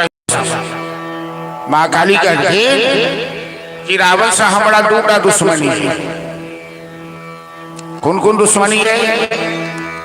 तो एक बेर कुबेर महादेव के पास कहलखिन भोलेनाथ हमरा कोनो सेवा के मौका दियो। तो महादेव कहलखिन जे हम तो केकरो से सेवा नहीं ली छी, हम तो अपने सेवक छी। अहाँ पार्वती से पूछियो यदि हुनकर कोनो जरूरत हो तो पूछ लियो। तो कुबेर पार्वती के पास कहलखिन माता जी हमरा कोनो सेवा के मौका दियो। तो माता जी कहलखिन जे हाँ हमरा देखियो गरीबो दू चार के 5-7 के घर दुआरि होइ छै, हमरा तो एहन घर है जे बुझू जे इम्हर से कुकुर घुसैया तो उम्हर निकल जाइए। अरे जी भोला केकरा गई छी अपने किछु ने रखई छियो। कार्तिक गणपति बीटा बालक। माता जी भोलानाथ के उलाहना दै छै यो एहनो ककरो घर हेतै या गृहस्थी हेतै कहू तो। कार्तिक गणपति बीटा बालक तेकरो लेल खाट के न पलक नहीं व्यवस्था। पाथर पर सुतबई छियो बांधल बसहा घासो ने खाइए। हमरे डोरी पकड़ के लमबई छियो।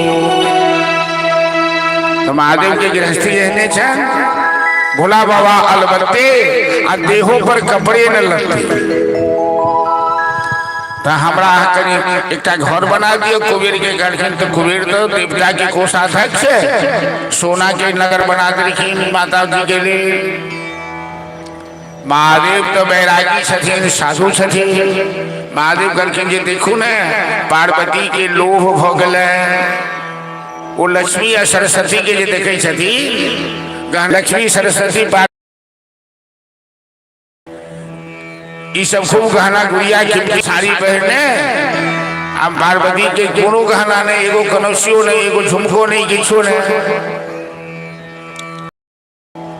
हे गौड़ा तोरो सजन माना।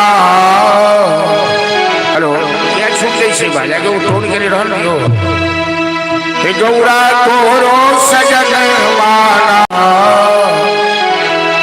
तोरो सजन माना।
दोसर देवता के पूजा में बहुत सामग्री चाहिए, खोआ मलिदा मिठाई।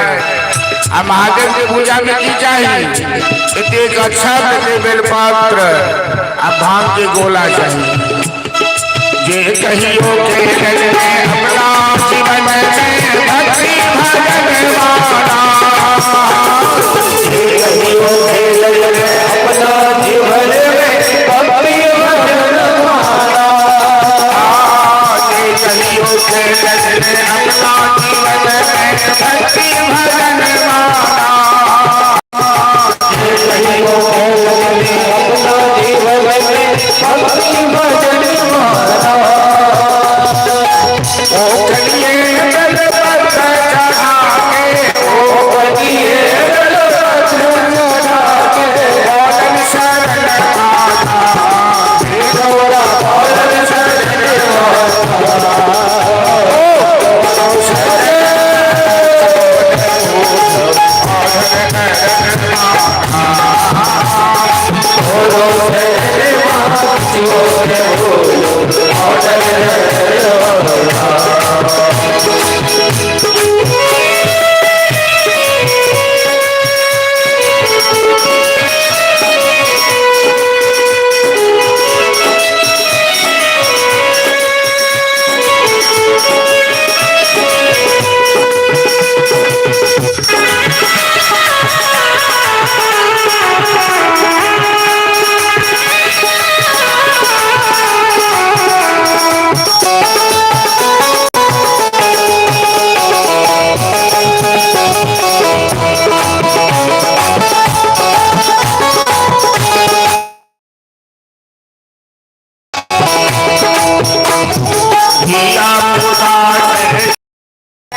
महादेव तो ठीके नहीं कुछ बुझे छथिन। पार्वती सोना के नगर बनवा लेकिन महादेव कहलखिन पार्वती तो फंस गए माया में, अब एकरा केना दूर करू।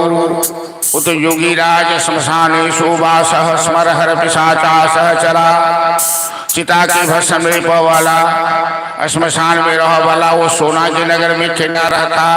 तो करीन पार्वती केहनो घर लोग बनबैया ने तो पहले घर डेरा लैया गिरी प्रवेश के पूजा करवैया। अहाँ बिना पूजा करे नहीं घर में प्रवेश करब। तो पार्वती कहलखिन जे पूजा करा लिए कोनो पंडित के बजा। तो कहलखिन इस समय में सबसे विद्वान बरकाई रावण, रावण के चारों वेद कंठस्थ। तो रावण के बजलखिन जे हमर घडेरा के पूजा करा दियो। तो रावण घडेरा के पूजा करा देलखिन। की भ गेल डिस्टर्ब होइ छै ने। तो रावण खटेरा के पूजा करा देते तो करखिन बिना दक्षिणा के यज्ञ तो संपन्न नहीं हुई है। तो रावण की दक्षिणा की देल जाए। महादेव कल रावण के कि दक्षिणा तुम दक्षिणा मांगो। तो रावण तो धूर्त रहे बहुत। रावण करके सोने की सोनार की लंका लेके आप क्या कीजिएगा, हमको दे दीजिए दक्षिणा में। तो महादेव कल ले जा, तो सोने की लंका ले लो। पार्वती खिसिया गई करके अपना रहो लेडी नगर बर में ना रावण मांग ले लग हमारा पति से। तो एक दिन इस सोना के लंका के हम जरा को राख को दे। तो एक ता रावण से दुश्मनी पार्वती के ई भेले। दोसर दुश्मनी की भेले कि नारद जी सोचलखिन कि रावण के उहन रास्ता पकड़ा दीजिए, नाश हो जाए। तो नारद कहलखिन रावण एहन सुंदर अहाँ के नगर भेट गेल सोना के, तो ओई में रह वाली तो महारानियों सुंदरे चाहिए ने। अहाँ के हैं एकोटा पत्नी सुंदर नहीं है जहन महादेव के पत्नी पार्वती सुंदर छथि। पार्वती त्रिपुर सुंदरी छथि। तब महादेव तो भोलेनाथ छथि, उनका समय ही लिया। रावण के कुबुद्धि, रावण महादेव के पास भोलेनाथ नगर का सुंदर देनो, लेकिन नगर में रह वाली सुंदरी दोने दिया, पार्वती हमरा दोने दिया। तो महादेव तो भोलेनाथ कल ल जाओ पार्वती के। तो रावण कन्हा पर बैठा कर पार्वती के लोग चलो लंका। पार्वती तो पड़ी गई धर्म संकट में जो पति के आगे साहब की करूं। तो पार्वती भगवान कृष्ण के ध्यान के लिए बंसी विभूषित करा नवनीरदाभर पीताम्बरा तरुण बिंब फलाधरो पूर्णेन्दु सुंदर मुखादरविंद नेत्रा कृष्णात् परम किमपि तत्त्वमहं न जाने। भगवान कृष्ण एक चरवाहा बन के आबि गेलखिन, एक ब्राह्मण बन के आबि करके ने रावण ये तेरे कन्हा पर कौन बैठी है? ये पार्वती है महादेव की पत्नी।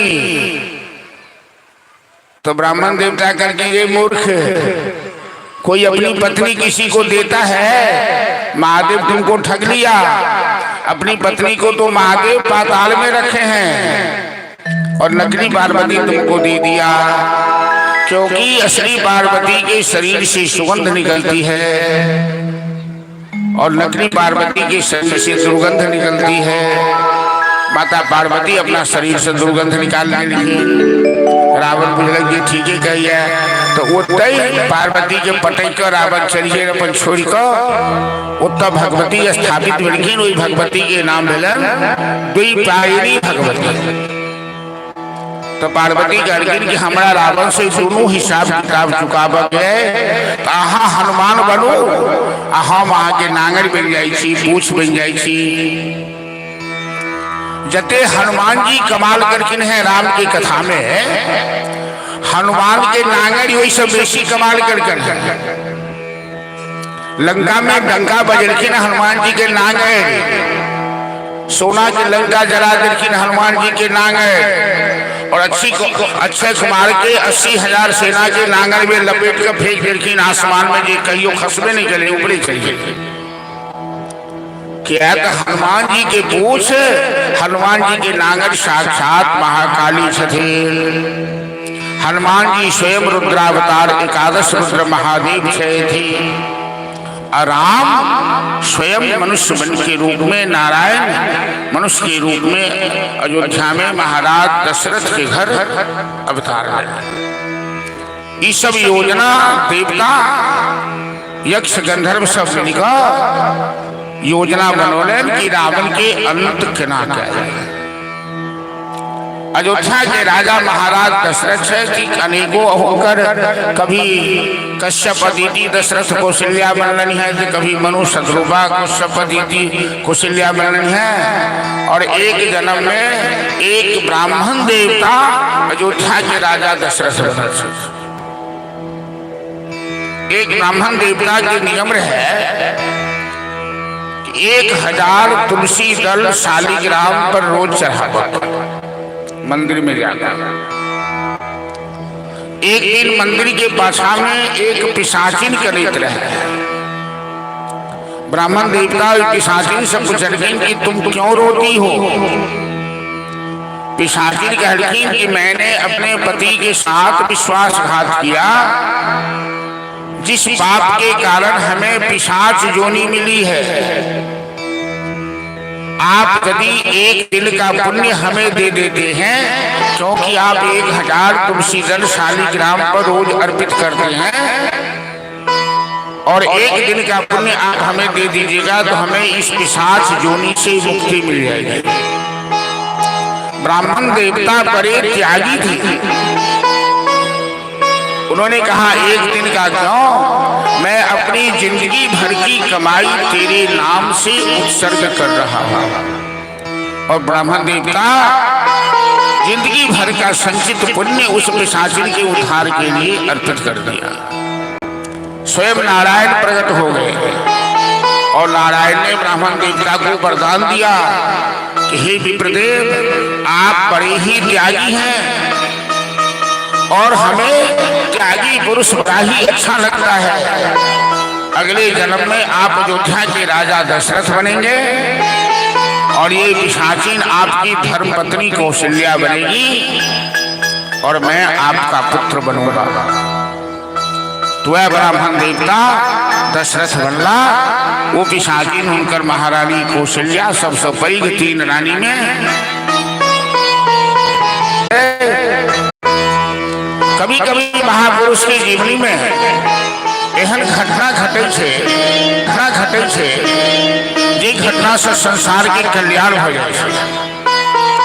तो दशरथ जी एक बार मृगा के शिकार करे, कार्यक्रम चले, दशरथ जी कहते कि पानी में डूब कर मरोगे, इससे अच्छा मेरे मांग से मर जाओ, तुम्हारा उद्धार हो जाएगा।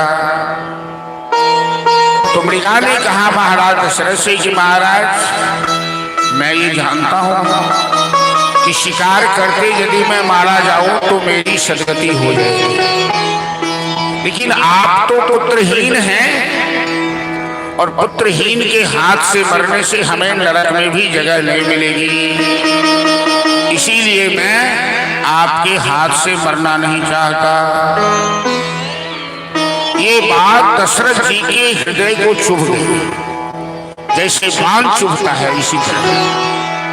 दशरथ जी मृगा को छोड़कर वहां से व्याकुल गुरुकुल में आए महाराज वशिष्ठ मुनि के पास, और वशिष्ठ मुनि के चरण पकड़कर रोने लगे कि आप जैसे सामर्थ्यवान गुरु के रहते हुए मैं दुनिया में लोगों से ताना बाना सुनूं कि मैं पुत्रहीन हूं, क्या हमें नरक में जगह नहीं मिलेगी? तो हमें पिंडदान देने वाला, मेरा अंतिम क्रिया करने वाला कोई नहीं, मेरे वंश में कोई कुल दीपक जन्म नहीं लेगा। गुरु वशिष्ठ ने ध्यान लगाकर कहा, धरहु धीर होई है सुतचारी, विश्व विदित त्रिभुवन हितकारी। ए महाराज, धैर्य धारण करो, तुम्हें 1 2 नहीं 4 पुत्र होने वाले हैं। तुम ऐसे पुत्र के पिता बनोगे जो धरती पर किसी को सौभाग्य नहीं होगा। तेरे पुत्र बड़े यशस्वी होंगे, कीर्तिमान स्थापित करेंगे इस धरती पर, लेकिन इसके लिए तुम्हें पुत्रेष्टि यज्ञ करना होगा। गुरु वशिष्ठ की अध्यक्षता में महाराज दशरथ श्रृंगी ऋषि के बजौलन और यज्ञ भेल, अग्निदेव प्रसन्न भेल, खीर प्रसाद लिखे, और गुरु वशिष्ठ के आदेशानुसार दशरथ जी 3 रानी में खीर बैठी लिखी। यहो एक बात बुझलिए कि 11 तारीख के हमर सबसे कथा संपन्न है, 12 तारीख के महाकाली के पूजा है, और 11 तारीख के एकता और विशिष्ट दिन हनुमान जयंती। कार्तिक कृष्ण पक्ष चतुर्दशी के दिन हनुमान जी के जन्म हुए और जो हनुमान के भक्त हनुमान के मंदिर हनुमान जी के जयंती धूमधाम से मनाया जाए। उस दिन हमारे संगे देवी भागवत कथा संपन्न है। हनुमान जी के राम जी के जन्म एक अति सच्चे अग्निदेव जी खीर प्रसाद के लिखे और महाराज दशरथ तीनों रानी में बैठ के लिखे तो केकई दशरथ जी से झगड़ा कर लगे। ये गुरु आदेश देने रहती कि पहले यहाँ बड़की रानी के प्रसाद के वही के बाद दोनों रानी के प्रसाद के धर्म पत्नी और भोग पत्नी हुई है तो कौशल्या यहाँ के धर्म पत्नी से धर्म पत्नी के अधिकार पेशी हुई तो केकई के जो पाछा प्रसाद भेटलन तो केकई खिसिया गया राजा दशरथ जी से झगड़ा कर रहे थे। महाराज आपने हमें सबसे पीछे प्रसाद क्यों दिया? क्या मैं आपकी रानी नहीं हूँ? क्या आपने हमसे ब्याह नहीं किया है? दशरथ जी केकई जखने झगड़ा कर लगी अही बीच में क्या चिल्होरिए ले आ केकई के हाथ के 100टा खीर झपट्टा मारी कर लोग उड़िए ले। वो चिल्होरी के कोनो ऋषि के साप छे एक अप्सरा चिल्होरी बनल से ऋषि के साप से आही प्रसाद के स्पर्श चिल्होरी के उद्धार है। वो प्रसाद लेकर चिल्होरी उड़ी जाइत रहे। हनुमान जी के माता अंजना देवी वृषभाचल पर्वत पर महादेव की तपस्या करते रहते पुत्र प्राप्ति अंजना के हाथ में जाकर पवन देव की सहायता से वो प्रसाद अंजना के हाथ में चिल्होरी के मुंह में से खस रही सबका प्रसाद चाहे पवन देव एहन झोंका मारल के कि चिल्होरी के शरीर सिकुड़ गए ओकरा सदगति भ गए। वो प्रसाद अंजना के हाथ मिलन और अंजना वही प्रसाद के महादेव के प्रसाद पूज कर ग्रहण करखिन जैसे अंजना माता गर्भ धारण करखिन जैसे हनुमान जी के जन्म से इमर राम जी के जन्म से वही खीर से इमर हनुमान जी के जन्म से हनुमान जी के कहल जाए शंकर सुवन केसरी नंदन। शंकर सुवन शंकर के पुत्र केसरी अंजना के पति सथे तो केसरी नंदन। अब पवन तनय पवन के पुत्र तो सबके सहयोग हनुमान जी के जन्म है हिनका पवन पुत्र केसरी नंदन शंकर सुवन कहल जाए। चैत मास मधु मास विलासा अवधपुरी यह चरित प्रकाश। जै समय में बसंत ऋतु बासंती नवरात्रा रामनवमी के उत्सव पूरा देश में मनावल जाते। तीनों रानी संतान के जन्म देखिए सूर्य वंश में भगवान राम के मध्य दिवस अति शीतल घामा 12 बजे दिन में सूर्य वंश में सूर्य वंश भूषण रघुवंश भूषण रघुनंदन राम के जन्म हुई है। कौशल्या के गर्भ से केकई के गर्भ से भरत शत्रुघ्न के जन्म हुई छन। सुमित्रा के गर्भ से लखनलाल के जन्म हुई है। आ पूरा अयोध्या में जो पहले से सन्नाटा छल कि दशरथ की संतान नहीं दशरथ के कुल वंश के बढ़ावा बढ़ा नहीं पूरा अयोध्या में उत्सव मनाया जा लागल चारों तरफ धूमधाम हो लागल। क्या तो दशरथ के घर आज राम रघुवैया राम रघुनंदन के अवतार मिलन है। हम सब देवी भागवत कथा के माध्यम से राम कथा में छी और राम कथा में छी राम जी के जन्म है। तो चलिए एक राम जी के जन्म महोत्सव के भजन हम सब सुनी यही कथा के फिर हम आगे बढ़ाए। चलो राहुल जी बोलिए राम लला सरकार की जय। प्रकटे हैं चारों भैया अवध में बाजे बधैया। प्रकटे हैं चारों भैया अवध में बाजे बधैया। प्रकटे हैं चारों भैया अवध में बाजे बधैया। प्रकटे हैं चारों भैया अवध में बाजे बधैया।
जिस दिन कथा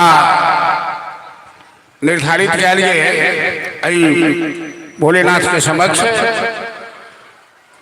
तो सब सदस्य लोग कहले नौजवानों सब कनी भागवत कथा में झांकी ताकि मिले तो में झांकी निकली देवी भागवत में झांकी तक कम हुई से गुंजाइश लेकिन हम सब प्रयास करब ये झांकी निकलते कल हम घोषणा के रही कि आई राम जी के झांकी निकालो लेकिन हम क्षमा चाह क्योंकि राम जी के झांकी निकलबो करते थे विवाह प्रसंग में निकलते अब विवाह प्रसंग से कहीं हम जाइए नहीं सके तो कल ही राम जी के विवाह प्रसंग के झांकी निकल और आई उससे पहले जी कथा से कथा में हम सब चला और पुनः परसों भगवान कृष्ण के जन्म महोत्सव से हो मनाया वो में झांकी निकलते तो हम कह चाहे कि राम जी के जन्म लीला से जिनका कष्ट भेल हुआ से हाथ उठाओ तो राम जी के जन्म लीला से जिनका कष्ट भेल हुआ कहते राम जी रावण के मारा ले अवतार लेखिन है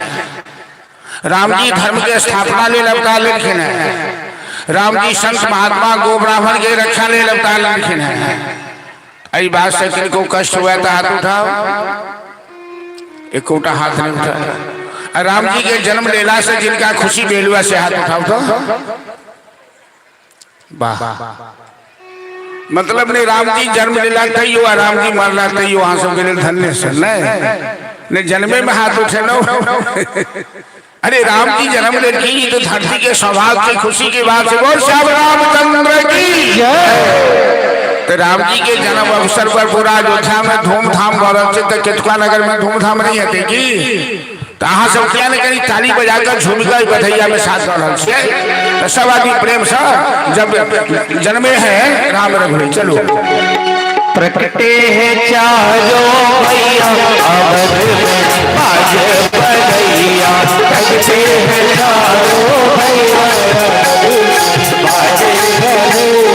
बाज बधैया हो बाज बधैया हो बाज बधैया हो बाज बधैया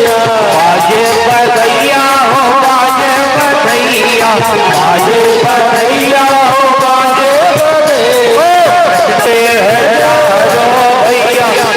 बधैया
लुटावे रुपैया अवध में बाजे बधैया चांदी लुटावे रुपैया अवध में बाजे बधैया चारों भैया अवध में बाजे बधैया चारों भैया अवध में बाजे बधैया।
आज आए रघुरैया आज आए रघुरैया बाजे बधैया चारों भैया अवध में बाजे बधैया चारों भैया अवध में बाजे बधैया बाजे बधैया हो बाजे बधैया बाजे बधैया हो बाजे बधैया बाजे बधैया बाजे बधैया हो बाजे बधैया रखते हैं चारों भैया अवध में बाजे बधैया रखते हैं चारों भैया अवध में बाजे बधैया रखते हैं चारों भैया अवध में बाजे बधैया रखते हैं चारों भैया अवध में बाजे बधैया। बोला बोला सरकार की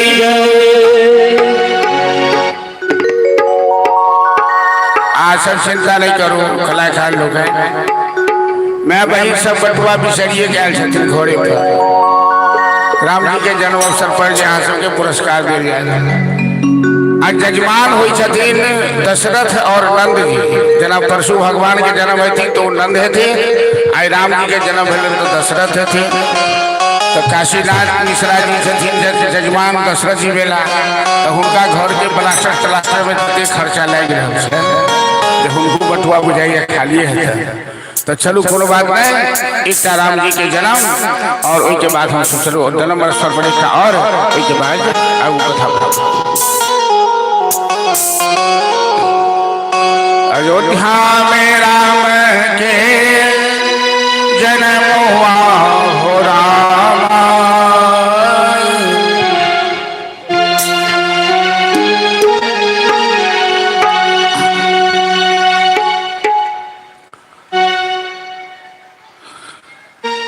अयोध्या में राम के जन्म हुआ हो रामा चैत्र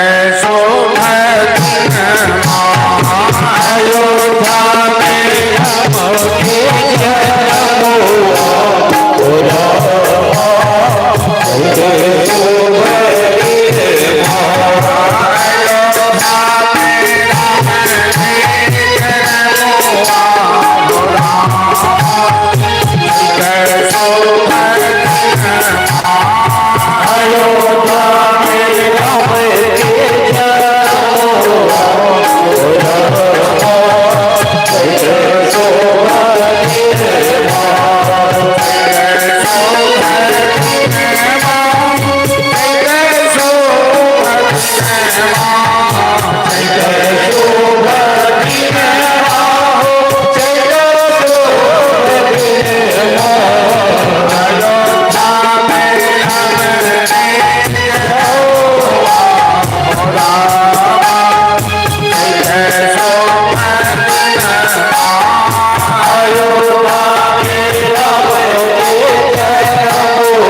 राम जी के जन्म महोत्सव मनाल गई, रामनवमी महोत्सव मनाल गई, जय भारत वर्ष में मनाल जाइए और केतको गांव पाछा रह वाला नहीं है।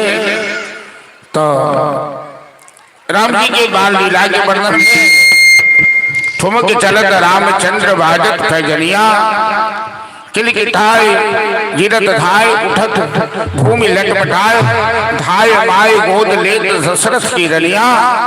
गोस्वामी तुलसीदास जी के चित्रण बड़ा सुंदर है और बड़ा सुंदर गोस्वामी जी के राम जी के मुखारबिंद के सुंदर है कि तुलसीदास अति आनंद निरखी के मुखारबिंद। राम जी के मुखारबिंद निरख का अति आनंदानुभूति परमानंदानुभूति ब्रह्मानंदानुभूति भर। तुलसीदास अति आनंद निरखी के मुखारविंद किया तो रघुपति छवि मुख समान, रघुपति छवि मुख समान, रघुपति मुख पनिया ठुमक चलल रामचंद्र बाज पैजनिया। तो राम जी के बाल स्वरूप के वर्णन पद कंजरी मंजु बनी पर ही धनु ही सरपंकज पाल लिए, लड़का संग खेलत डोलत हुए सरजुग तट चौहट हाट ही। तुलसी असबालक सो नहीं कहा जप जोग समाधि किए, नरते खर सूकर स्वान समान कहो जग में फल कौन जी। राम लक्ष्मण भरत शत्रुघ्न चारों भाई छोट छोट बालक के संग छोटका छोटका धनुषी लग कन्ना पर लटका कर सरजू के किनारे जो खेले से थी इतनी सुंदर छवि लाग रहा है कि गोस्वामी जी कहते कि जे राम जी के एहन सुंदर छवि पर नौशावर नहीं भेला उनका धिक्कार है, बार बार धिक्कार। जगो पवित्र आदि संस्कार संपन्न वे राम जी गुरुकुल गेला, शिक्षा प्राप्त किया गुरु वशिष्ठ के सानिध्य में गुरुकुल में। गुरु गृह पढ़न गए सब भाई, अल्प काल सब विद्या पाया। पूर्वी काल में सब विद्या प्राप्त के वेद शास्त्र आदि की। गोस्वामी तुलसीदास जी लिखते हैं कि जाकी सहज सांस श्रुति चारी, सो प्रभु पढ़ यह कौतुक भारी। जिन भगवान की सांस से वेद प्रकट होता है, सरस्वती भी जिनकी दासी है, मानव रूप में आए हैं तो मानवोचित सभी लीला का संपादन करते हुए गुरुकुल में शिक्षा प्राप्त कर लौटे। रावण के आतंक से ये धरती आतंकित थी, त्राहि त्राहि बची हुई थी। हमारा देश ये भारतवर्ष धर्म प्रधान देश है, ये ऋषि मुनियों का देश है, ये राम कृष्ण की जन्मभूमि है। इस देश की सभ्यता, इस देश की संस्कृति अनादिकाल से दुनिया वाले को शिक्षा देती आ रही है। राष्ट्रकवि मैथिली शरणगुप्त ने अपने काव्य में लिखा है कि शैशव दशा में देश प्रायः जिस समय सब व्याप्त थे, निशेष विषयों में तभी हम प्रौढ़ता को प्राप्त थे। जब दुनिया के लोग कपड़ा पहनना नहीं जानता था, सभ्यता और संस्कृति किसका नाम है ये नहीं जानता था, तब भारतवर्ष दुनिया वाले को ज्ञान विज्ञान धर्म संस्कृति की शिक्षा देते थे। ये ऋषियों का देश है और ऐसे ऐसे ऋषि हमारे देश में हुए जिनके तप के बल से, जिनके प्रभाव के बल से भारत आज भी विश्व में महान कहा जाता है। ऐसे ही ऋषियों में एक परम क्रांतिकारी मंत्र दृष्टा ऋषि विश्वामित्र हुए। जो विश्वामित्र इतने बड़े वैज्ञानिक थे, आज तो विज्ञान भले ही चंद्र पर चला जाए, सूर्य पर चला जाए, आजकल तो वैज्ञानिक साधना करते करते रॉकेट या क्या क्या लेकर चंद्र सूर्य पर जाते हैं। Hello hello hello hello. लेकिन हमारे देश के ऋषि मुनि जब चाहे जब सूर्य चंद्र को बुला लेते थे, अपने पास में जाने की जरूरत नहीं पड़ती थी। सूर्य भी आते, चंद्रमा भी आते, यक्ष गंधर्व दिग्बाल नवग्रह सब आ जाते ऋषि मुनि के पास। ऐसे हमारे देश के ऋषि मुनि प्रभावशाली ऐसे वैज्ञानिक थे। विज्ञान आज कितना भी विकास किया है, लेकिन ऋषि विश्वामित्र ने दूसरा संसार बना दिया, दूसरा ब्रह्मांड बना दिया। आज तक विज्ञान संसार की रचना नहीं कर पाया है, न कर पाएगा। ये हमारी आध्यात्मिक विद्या में शक्ति है। वही ऋषि विश्वामित्र संसार को रावण के आतंक से, संसार को रावण के भय से मुक्त करना चाहते हैं। ऋषि विश्वामित्र का आश्रम है सिद्धाश्रम बक्सर में। जब जब यज्ञ करना चाहते रावण की दूत तारका सुबाहु मारीच उनके यज्ञ में बाधा डालते थे, यज्ञशाला में आग लगा देते थे, हड्डी बरसा देते थे। विश्वामित्र अपने जीवन के पूर्व काल में राजा थे, क्षत्रिय थे, और तपस्या के बल पर विश्वामित्र ब्राह्मण बन गए। एक ही जन्म में तपस्या के बल पर क्षत्रिय से ब्राह्मण कहला दिए, और अब वो वैराग्य ले चुके हैं, अब वो संन्यास ले चुके हैं, अब वो शस्त्र धारण नहीं कर सकते। लेकिन जब भी संसार के कल्याण के लिए यज्ञ करना चाहते हैं तो रावण का दूत रावण के आदेशानुसार उत्तर का स्वाभारी उनके यज्ञ में बाधा डालता है। हेलो हेलो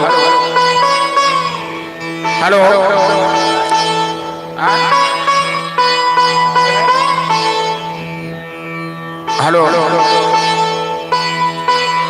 तो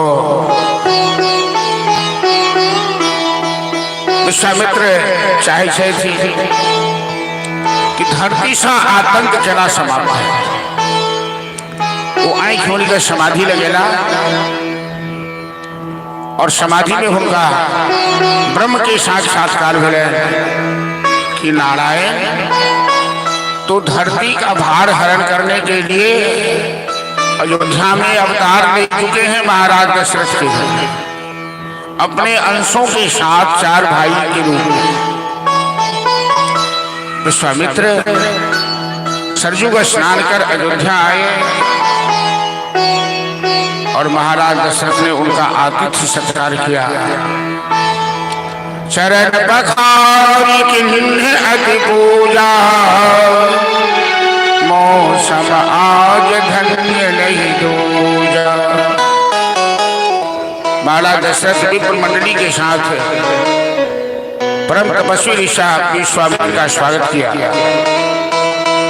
चरण धोकर पूजा किया, सिंहासन पर बैठाया और महाराज दशरथ कहते कि हे ऋषिवर आज मैं बड़ा भाग्यशाली हूँ। आप जैसे तपस्वी दिवात्मा महात्मा का चरण बड़ा हमारे राज दरबार में है।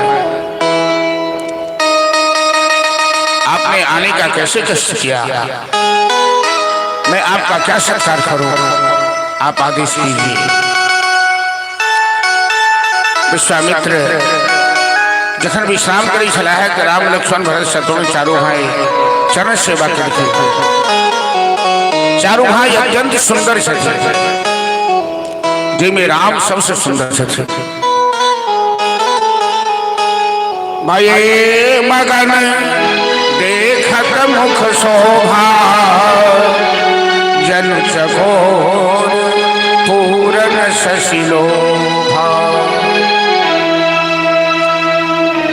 रामचंद्र जी का मुख चंद्र देखकर विश्वामित्र जैसे चकोर चंद्रमा को पूर्णमासी के चंद्र को एक टक निहारता है, विश्वामित्र निहारते रह गए। अपने भाग्य अपने पुण्य की प्रशंसा करने लगे कि मैंने ऐसा कौन सा तप किया, ऐसा कौन सा पुण्य किया कि जिन भगवान के चरणारविंद के दर्शन के लिए ब्रह्मादि देवता तरसते हैं, आज वो मेरी चरण सेवा कर रहे हैं। कहा महाराज दशरथ तुम बड़े भाग्यशाली हो कि तुमने ऐसे पुत्र को प्राप्त किया है जो जगत बंद है, जो संसार का भार उतारने के लिए आए हैं। और मैं को हमें दे दो कुछ दिनों के लिए, हमें कुछ काम करना है, धरती का भार हरण करना है, जो राम के बिना कोई नहीं कर सकता।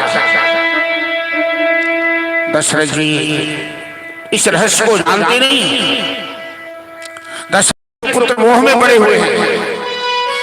उन्होंने कहा हाथ जोड़कर विश्वामित्र के सामने, हे मुनिनाथ आपने मांगा तो कुछ नहीं मांगा, और मांगा तो मेरा प्राण ही मांग लिया। आप मेरा प्राण मांग लीजिए, मेरी देह मांग लीजिए, मेरा स्वराज साम्राज्य वैराग्य सब मांग लीजिए, मैं बेहिचक सब देने के लिए तैयार हूं, लेकिन मैं राम नहीं दे सकता। राम में तो मेरा प्राण बसता है। विश्वामित्र के मन ही मन बड़ी प्रसन्नता हो रही है दशरथ जी का राम के प्रति प्रेम देखे। हम लोग सबके जीवन में यह सिद्धांत चाहिए, दशरथ जी की गर्जन ध्यान से सुनो कि सब चीज दो सकी थी, राम नहीं दो सकी थी। हाँ वहां सब जो भगवान के दर्शन कर जाए मंदिर में, तो भगवान के क्यों नहीं मंगई सी जे कन्हैया हाँ हमर भजाओ, हे माँ काली हाँ हमर भजाओ, हे महादेव हाँ हमर हो जाओ, हमरा बेटा दियो, बेटी दियो, धन दियो, काया दियो, विद्या दियो, नौकरी दियो, ई सब मंगई छी, भगवान के क्यों नहीं मंगई छी। वृंदावन के गोपी सब कही छे कि बाप तजू, दैया तजू, गैया तजू, मैया तजू, पर कन्हैया न तजू। बाप गैया दैया मैया सब त्याग सकती हूँ, पर अपने कान्हा को नहीं छोड़ सकती, अपने कान्हा का त्याग नहीं कर सकते। जीवन में यही सिद्धांत होना चाहिए। लेकिन विश्वामित्र तो संसार का हित चाहते हैं, संसार का कल्याण चाहते हैं, इसीलिए राम को मांगने आए हैं। तो थोड़ा सा बनावटी क्रोध किया। यदि घी सीधी अंगुली से नहीं निकले तो अंगुली को टेढ़ी करो। तो बनावटी क्रोध करते हुए विश्वामित्र महाराज दशरथ से कहते हैं, महाराज मैंने तुमसे मांगा, तूने ना कह दिया। क्या मैं ऐसे ब्राह्मण में नहीं हूं? मैं मनोते विप्राह प्रतिदिनम नासाद्य प्राण धनम ये आचलते प्रति गणत नक्षत्र तिथि। मैं उन ब्राह्मण में नहीं कि जो जजमान के घर पोथी पत्रा लेकर जाकर नक्षत्र तिथि की गिनती करते दक्षिणा लेते हैं। यदि तुमने राम लक्ष्मण नहीं दिया तो मैं अयोध्या को सर्पण कर दूंगा। तो हमें जानते नहीं कि मेरा नाम विश्वामित्र है, और विश्वामित्र शब्द का दो अर्थ होता है। जो संसार का मित्र हो वो विश्वामित्र कहलाता है, और जो संसार का शत्रु हो वो भी विश्वामित्र कहलाता है। तो मैं संहार भी जानता हूँ और मैं सृजन करना भी जानता हूँ। गुरु वशिष्ठ विश्वामित्र से भली भांति परिचित है। गुरु वशिष्ठ और विश्वामित्र बड़ी लंबी लड़ाई लड़ चुके हैं। गुरु वशिष्ठ के 100 पुत्र को विश्वामित्र मार चुके हैं जब राजा थे। वो जानते हैं ये महात्मा बड़ा जिद्दी है। गुरु वशिष्ठ दशरथ जी को एकांत में ले जाकर समझाते हैं, ए महाराज तुम इनसे मुंह मत रखो, ये जब क्रोध करेंगे तो इनको संभालना मुश्किल हो जाएगा। मैं अच्छी तरह जानता हूं, और ये कोई साधारण महात्मा नहीं है। ये तेरा सौभाग्य है कि तुमसे तुम्हारे पुत्र को मांगने आया है। यदि तुम इनको अपने पुत्र को सौंपोगे, तेरे पुत्र का नाम तीनों लोक में फैलेगा, यश बढ़ेगा, कीर्ति बढ़ेगी। ये साधारण शक्तिशाली महात्मा नहीं है, ये खुद भी राक्षस का संहार कर सकते हैं, लेकिन ये राम का यश बढ़ाना चाहते हैं, इसलिए तुम्हारे पास आए हैं। दूसरी बात, राम का ब्याह भी इसी साल होना है, और राम का ब्याह जनकपुर में होगा, जनक नंदिनी जानकी के साथ, और विश्वामित्र उसमें माध्यम बनेंगे। तुम राम सौंप दो इन्हें। जखन गुरु वशिष्ठ जी समझे तब दशरथ जी पुत्र मोह त्याग राम लक्ष्मण विश्वामित्र ने सोच लिया। कलखन बेटा, आज के बाद तुम्हारे माता पिता यही हैं, इनके आदेश को मानना तुम्हारा परम कर्तव्य होगा। विश्वामित्र राम लक्ष्मण के लगो सरजू नदी स्नान के लिए, और जिंदगी भर की हुनर कमाई रहे। अपबल, तपबल, बाहुबल, दानबल, छत्रबल, छात्रबल, राजबल, कोषबल, सबका राम लक्ष्मण के सेवक एहन एहन मंत्र सब देखे, जे मंत्र पढ़ला सो जाते लाग न क्षुधा पिपासा, न भूख लागत न प्यास लागत। एहन एहन मंत्र विश्वामित्र देखे राम जी के कि महीनों भर लड़ाई लड़ते रहू, वहां थाक नहीं सके रणभूमि में। कहता रावण से लड़े के क्षण राम के विश्वामित्र भली भाग जान रहे। रावण कोई साधारण शत्रु नहीं, जो सब देवता के बंदी बनोने है, केकरो से पानी भरवावी, केकरो से झाड़ू मारवावी। रावण वो वीर बागपुरा है। दोनों शिष्य गुरुदेव यज्ञ प्रारंभ कीजिए। मैं देखना चाहता हूं कि कौन सा पाखंडी, कौन से आतंकवादी भारतवर्ष के धर्म को नष्ट करना चाहता है, हम उसे मिटा देंगे। विप्र मंडली का आवाहन कर विश्वामित्र ने यज्ञ प्रारंभ किया और पहले से जो आदत बिगड़ी हुई इन राक्षसों की, तारकासुर हमारी सेना लेकर आक्रमण कर दिया यज्ञशाला पर। राम लक्ष्मण दोनों द्वार पर खड़े हो गए और बिना ही प्रयास से तारका का वध किया, सुबाहु का वध किया। राम जी मारीच को मारे नहीं, ये मारीच रावण का मामा है। रावण की मां का नाम है केसनी और केसनी का भाई है मारीच। ऐसा बाण मारा बिना नोक वाला कि 7 सागर पार लंका भेज दिया मारीच को, क्योंकि राम की लीला में ये मारीच आगे काम आने वाला है। विश्वामित्र जी का यज्ञ संपन्न हुआ। यही बीच में जनकपुर से निमंत्रण पत्र एलन विश्वामित्र के, कहते मिथिला नरेश जनक जी अपन पुत्री जानकी के वास्ते स्वयंवर रचौले और देश देशांतर से राजा महाराजा सब आए रहल मिथिला में। हम सब परम सौभाग्यशाली छी कि मिथिला के धरती के संतान छी। और केतुआवासी महाकाली पूजा बड़ा धूमधाम से मनावे छे और ये महाकाली के स्वयं जानकी मैया जो मिथिला के धरती के पुत्री छे। राम कथा में, काली महापुराण में कथाएं ले कि राम जी जखन बहुत खुशी व्यक्त करखिन कि हम रावण पर विजय पहनाओ, तो जानकी कहलखिन कि रावण पर तो विजय पहनाओ लेकिन महारावण अखन जिंदा है। महारावण पाताल लोक में, राम जी अयोध्या से सेना भेजलखिन महारावण के पराजित करवा के लिए, लेकिन वो महारावण एक बेर फूंक मारल गई कि सारा अयोध्या के सेना के फेंक चल के अयोध्या में।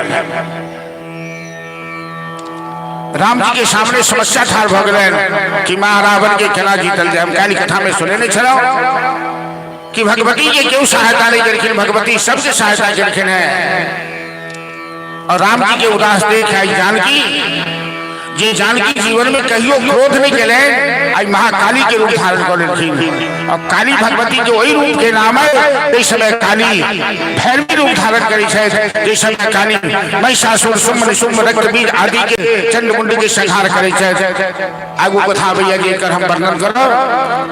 आज जानकी काली रूप धारण केले, वही महारावण के संहार करे महाकाली रूप धारण कर। वह महाकाली के रूप में विद्यमान से उनके हम सब पूजा काली जन्म महोत्सव मना रहा छी, महाकाली पूजा मना रहा छी। वो महाकाली मिथिला की पावन धरती सीतामढ़ी के अंतर्गत पुनौरा गांव में जन्म ले लेन धरती से। जनक जी प्रतिज्ञा किया कि जनक जी के पूर्वज शिव धनुष देने छथि और एक बेर नारायण के संग महादेव के युद्ध करे करे लीला भेलन, महादेव धनुष के त्याग देलखिन। जनक जी के पूर्वज द्वारा जनक जी के प्राप्त भेलन वो धनुष एहन विशाल भारी चीज जकरा के उठा नहीं चले छै, घुसका नहीं सके छै। तो जहां वो धनुष राखल छले उठे जनक जी पूजा करे छथिन शिव धनुष यानी। एक बेर जनक जी कोनो काज से बाहर गेलखिन। जानकी जी के उम्र मात्र 6 साल के छले। तो सुनैना कहलखिन कि बउआ आ यही पिताजी के बदला पूजा कर लिया। तो जानकी गेलखिन पूजा कर, तो धनुष के नीचा देखलखिन दूब ईटा घूस बड़का बड़का घास सब जन्मल के, तो धनुष तो घुसक फुसक के भरो होई नहीं। जानकी जी तो स्वयं महाकाली वो बामा हाथ से धनुष उठाकर और दाहिना हाथ से जगह के साफ सुथरा कर नीप पोछ दिलखिन, फिर धनुष के रह दूसरा दिन जन जनक की पूजा करे गए देखल की जगह की साफ सुथरा बेर सुनैना से पूजन की महारानी सुनैना धनुष के पूजा काज के केले तो जानकी केले जनक जी केकरो किछ नहीं कहले जनक जी बुझगर के ई जानकी कोनो साधारण नारी ने ई साक्षात महाकाली छे थी तो हिनकर बियाह कोनो नारायणी के संग हो सके तो जनक जी प्रतिज्ञा करखिन कि जे धनुष तोड़त ओकरे से जानकी के बियाह है आज निमंत्रण पत्र विश्वामित्र के देल गेल ई सब विधाता के विधान बनल छे कि जनक जी जनै छथिन कि जब तक विश्वामित्र नहीं आता तब तक ये जग संपन्न नहीं है अब विश्वामित्र के संग दोनों शिष्य एथिन वही कार्य संपन्न करथिन लक्ष्मण जी पूछलखिन गुरुदेव ये पत्र कतौ से ये कहाँ से आया है ये मिथिला से आया है और हमें मिथिला जाना होगा विदेश जो बड़े ही ज्ञानी राजा हैं जनक जी के ज्ञान की तुलना में कोई नहीं है मिथिला गौतम कपिल कराग याज्ञवल्क्य की भूमि है परम प्रिय पावन तिरहुत देश जन्मी जहां विदेह तनया श्री सीता मंजुल वेश अजहिते पावन भय रघुनंदन रघुकुल कमल दिनेश तो हम कते समय भोले पंडित जी चुन जी छे की नहीं छे अगला कथा में राजा जनक की गांव वाला गीत बड़ा बढ़िया गाने रहे तो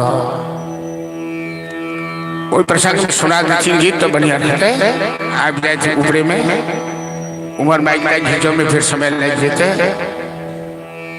अच्छा नहीं तो कालियो गावी काली विवाह प्रसंग में गावी चलो आज तबियत ठीक होती रात में काढ़ा तारा हम पंडिताई ने तीन कथा में भेजल कमर काढ़ा तारा बना के उनका फिर बढ़िया से पिया का आकरी आई के लोग पति के सेवा नहीं करे छो तो बड़ थाकर पूरा गांव छिसियाइते बउआइते रही छथिन केना काली पूजा हेतै केना मंदिर हेतै केना कथा तो पूरा अवस्थो भेला तत करी उनका गरम गरम करुआ तेल से मालिश तालिश करबन कर करा तरा पियबन काली एकदम टन टन हो जेते नहीं बुझेला है सुस्त जगह करे चलो तो काली उनका संसार चलो राजा जनक जी के गांव वाला गीत श्रवण करो और विश्वामित्र करके कि तुम दोनों भाई चलना चाहोगे मिथिला नगर परम प्रिय है कल के लक्ष्मण जी हाँ गुरुदेव हम लोग सब इच्छा है मिथिला के दर्शन करी तो जग संपन्न को विप्र मंडली के संग विश्वामित्र जी पैदल यात्रा खेला मिथिला के और कई दिन के पराब फलन बीच और विश्वामित्र ई कथा विस्तार रूप से वाल्मीकि रामायण में वर्णन है ये विश्वामित्र राम जी के रास्ता में पूरा अपन जीवनी या सूर्यवंश के इतिहास सुनावे जा रहा है आश्रम एक दीख मगमाही खग मृग जीव जंतु जहनाही रास्ता जाए एक एहन आश्रम दिखाई पड़ रहा आगू आगू गुरुदेव पाछू पाछू दोनों शिष्य थे वही जंगल में वो सुनसान जंगल जब पशु पक्षी के बात को छोड़ू एक मच्छर तक में निवास कर रहा है वही बिराबार जंगल में राम जी के नजर पड़ल दूर पर पड़ल एक मानवाकार पत्थर दिव्य सुंदर सुंदरी के रूप में पड़ल है कोई निर्जन वन में राम जी विश्वामित्र से पूछलखिन गुरुदेव ये मालवाकार पत्थर कैसा पड़ा हुआ है इस निर्जन वन में देखने से लगता है ये वन अभिशप्त है जैसे इस स्थान को किसी का शाप पड़ा हुआ हो विश्वामित्र ने कहा राम गौतम नारी शापवश उपल देह धरि धीर चरण कमल रज चाहती कृपा करहु रघुवीर। रघुनाथ, ये मानवाकार पत्थर गौतम ऋषि की धर्मपत्नी अहिल्या है, जो अपने पति के शाप से पत्थर बनी हुई है। हमारा आग्रह है, सब आदमी ध्यान से सुनो मार्मिक कथा है। राम जी के आंख से आंसू छलकने लगे, आंसू बहने लगे। राम जी ने पूछा, गुरुदेव, गौतम ऋषि तो बड़े ज्ञानी थे, विश्व में उनकी चर्चा है, बड़े प्रतिष्ठित थे, और महापुरुष तो वही होते हैं जो अपने क्रोध पर नियंत्रण करते हैं। ऐसा कौन सा अपराध अहिल्या देवी ने किया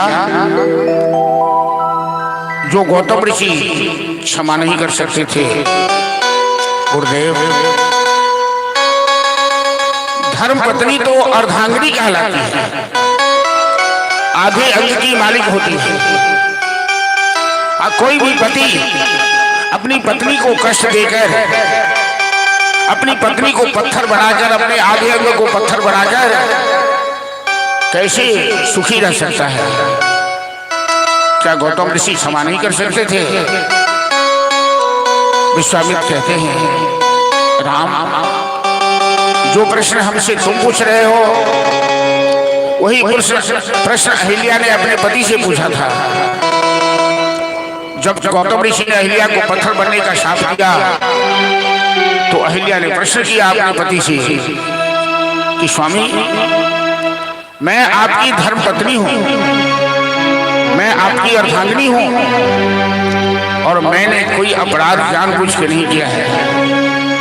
हमारे साथ छल किया गया है, हमारे साथ धोखा किया गया है, और आप महापुरुष हैं, विश्व में आपकी प्रतिष्ठा है, आप मेरे अपराध को क्षमा कर सकते थे। लेकिन आपने जीते जागते एक इंसान को पत्थर बना दिया साफ लेकर अपने तपस्या के बल से। और मैं आपसे पूछती हूँ कि अपनी पत्नी को पत्थर बनाकर कोई पति सुखी हो सकता है? क्या आप सुखी सुखपूर्वक रह सकते हैं? क्या आपके जीवन में चैन आ सकता है? विश्वामित्र कहते हैं, राम, जब अहिल्या ने इस तरह से पूछा तो गौतम ऋषि के पास कोई जवाब नहीं था। इंसान कभी कभी, बड़े बड़े महापुरुष भी आवेश में आकर अनर्थ कर बैठते हैं। मनुष्य को आवेश में कोई निर्णय नहीं लेना चाहिए। आवेश में लिए गए निर्णय से जीवन में हमेशा कष्ट होता है, अनर्थ होता है। गौतम ऋषि क्रोध में आकर अहिल्या को शाप दे तो दिया, लेकिन बाद में अहिल्या के प्रश्न का कोई जवाब नहीं था। उनकी आंख से आंसू बहने लगे, और गौतम ऋषि ने शाप में संशोधन किया कि देवी, जवान से निकली बात और कमान से निकला तीर वापस नहीं आता है। शाप तो मैं तुम्हें दे चुका हूं, वो वापस नहीं लिया जा सकता।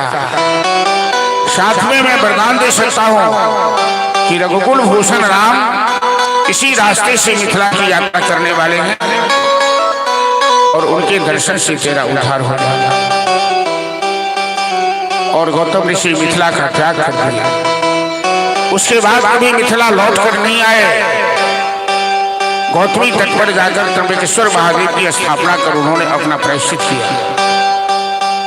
राम, तेरे चरण का स्पर्श हो जाए तो अहिल्या का उद्धार हो जाएगा। राम जी कहते हैं, गुरुदेव, ये तो मेरी मां के समान है। राम मर्यादा पुरुषोत्तम है। राम अपने जीवन में कभी मर्यादा को नहीं तोड़ा, ऐसा एक भी दृष्टांत नहीं। लेकिन भगवान की कृपा से, नारायण की कृपा से हवा का ऐसा झोंका उठा कि राम के चरण की धूल कण उड़कर अहिल्या के ऊपर पड़ा, स्पर्श हुआ, और अहिल्या अपने स्वरूप में प्रकट हो गई। अहिल्या हाथ जोड़कर राम जी के सामने खड़ी हो गई कि जत पाद पंकज परागन से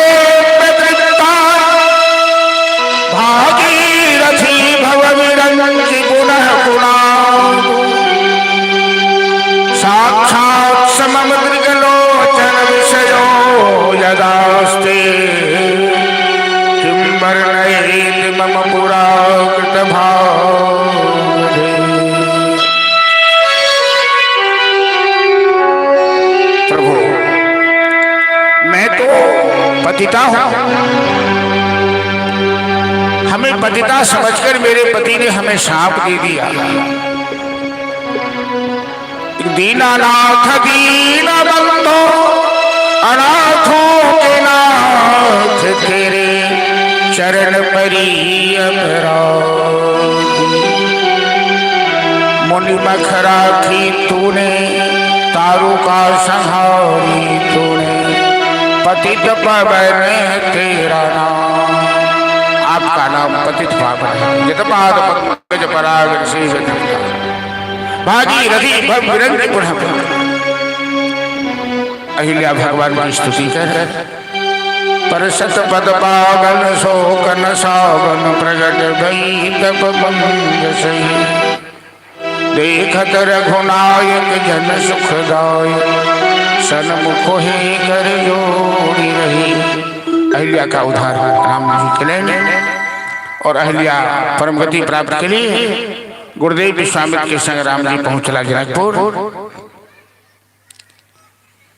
जनकसन के राजा विश्व में कतौनी भेला रहितो सदेह जहां राजा विदेह भेला। दुनिया में हुनका संतोषर के भेल भला। कोसी और कमला के धूरा और गर्दा में हीरा और मोती के खान। सुनो मीत मिथिला धरती महान। हमर मिथिला महान है। और जनक जी एहन ज्ञानी जत सुखदेव आदि सन के परम ज्ञानी होगा से ज्ञान प्राप्त कर अभी चला है। वो विश्वामित्र के संग राम लक्ष्मण के देखल थे। जनक के एक नाम सन विदेह राज, जिनका देहों में गुण वा शक्ति नहीं से विदेह मिला। मूर्ति मधुर मनोहर देखी भयो विदेह विदेह विषेक। जनक जी शुद्ध बुद्धि सब बिसरी गई राम लक्ष्मण के देख। जिनका संसार के दोनों विषय में आसक्ति नहीं, ममता नहीं, वो है आई दोनों बालक के देख के मोहित हो गए और बरबस कहलखिन की कहूं नाथ सुंदर मुनिकुल तिलक के बकुल बालक नर नारायण महकौ दो मोरे हृदय प्रीति अति हो। हे मुनिनाथ, ये दोनों बालक किसी ब्राह्मण वंश के हैं या किसी क्षत्रिय कुल से हैं या साक्षात नारायण है। मर्यादा रखे विश्वामित्र इशारा में कठिन वचन तुम्हारा न हो हरि का। विदेहराज, आप तो परम ज्ञानी हैं और आपका अनुमान कभी गलत नहीं हो सकता। स्वागत पश्चात सुंदर बगीचा में होकर आवास भीतर दोपहरिया में पहुंचलखिन। और बेरू पहर में महीना कौन से भादो मास। बेरू पहर में कहलखिन गुरुदेव कनी अहाँ आदेश देवे तो हम सब करी जनकपुर घूम के देखा चाहे। कोनो गांव में जाए ने पहले बरियाती ही जाए गांव घूम घूम के लोग देख। तो विश्वामित्र कहलखिन अहाँ कथी देखबे ग, अहाँ सबके देखावा जा रहा है। अहाँ तो एक सुंदर चीज अहीं के सब देखत, अहाँ केकरा देखो एहन के सुंदर चीज। तो विश्वामित्र कहलखिन जाओ आ जनकपुर वासी के सनाथ कह दिया जाकर। राम लक्ष्मण जनकपुर में घूम लगलखिन और जे देखलखिन जिन निज रूप मोहिनी डारी किन्हु स्वस नगर और राम जी की सुंदर आकृति देख संपूर्ण जनकपुर वासी आकर्षित हो गए। लेकिन ये मिथिला के दिव्य भाव कोनो सुंदर युवक के देखकर कोनो सुंदर युवती की इच्छा होती कि हमर दुल्हा एहने भजे। लेकिन राम जी के देखकर चक्रो मन में ही भाव नहीं मिले कि हमर दुल्हा एहने। सबके मन में एक भाव मिले कि हमर जानकी के योग्य बर यह भ सके। सब ग्राम देवता कुल देवता इष्ट देवता सब मना बोलखिन। हे कृष्णनाथ महादेव, हे मैया काली, हे ब्रह्म बाबा, हम आसे के बात कही कि कहूँ ना रामे काल धनुष के तोड़े थी और रामे से जानकी के विवाह हुए जहाँ पर मिथिला की जमाया बनता मेहमान बनता हमरा सबके दर्शन के सौभाग्य है कि सिया जी के हुई है राम सजनमा। जनकपुरवासी के मन में एक कि सिया जी के हुई है राम सजनमा घर घर बाजत बधाई। सिया जी के हुई है राम सजनमा घर घर बाजत बधाई। सोरी जी के हुई है राम सजनमा घर घर बाजत बधाई। सोरी जी के हुई है राम सजनमा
और जय व्यक्ति के समाज के आशीर्वाद सामूहिक रूप से प्राप्त हो गया वो कतौ पराजित नहीं हुई। तो पूरा जनकपुर वासी राम जी के लिए अपन पुण्य समर्पित कर रखे। प्रातः काल गुरु जी के पूजा के वास्ते फुलवारी से फूल ले दुनिया में रावणों के अशोक वाटिका के वर्णन भी है, लेकिन जनक जी के वाटिका के तुलना में दुनिया में एहन कोनो फुलवारी जे तो राम जी के आनंद प्राप्त हो रहा है। जय फुलवारी में सुंदर गिरिजा के मंदिर, जय में सुंदर सरोवर, सुंदर पक्षी के वास, सुंदर शीतल मंद सुगंध वायु बह रहा है। वही फुलवारी में 12 महीना बसंत ऋतु के वास है, 12 महीना कोयल के कूक सुनाई दे रहा है। राम लक्ष्मण गुरु जी के पूजा ले फूल लेवल खिल जाते फुलवारी के नियम चले जे पूजे ले फूल तोड़ सके छी, दूसर कार्य ले नहीं। जानकी 9 साल की थे और सहेली के संग अली गिरजा पूजा करो। माता गिरजा पूजा के बाद जानकी जी सहेली के संग बगीचा में घूमा अली और राम और सीता के प्रथम साक्षात्कार एक फुलवारी में हो रहा है। जानकी साक्षात महाशक्ति महाकाली और राम पराक्रम ब्रह्म परमेश्वर, एक शक्ति और दूसर शक्तिमान। जब तक राम के जीवन सीता ने और सीता के संग राम ने, तो राम मंत्रे स्थितो सीता, सीता मंत्रे रघुत्तम। राम में सीता और सीता में राम व्याप्त थे। दोनों के जब प्रथम साक्षात्कार हुए, शक्ति और शक्तिमान, प्रकृति मुस्कुरा लगी है, कोयल कजरी राग अलापा लगी है और वातावरण एकदम आनंदमय हो जाइए। चलो हम सभी फुलवारी प्रसंग में आई कथा के विश्राम देव कल यहाँ सबसे आग्रह करने रही कि कल समय पर सब आदमी ध्यान देवे। तो हमारा एक तरफ समिति के तरफ से आग्रह है कि समय पर शुरू करियो और समय पर समाप्त करियो। काली कथा के बाद ये बात की चर्चा भेले।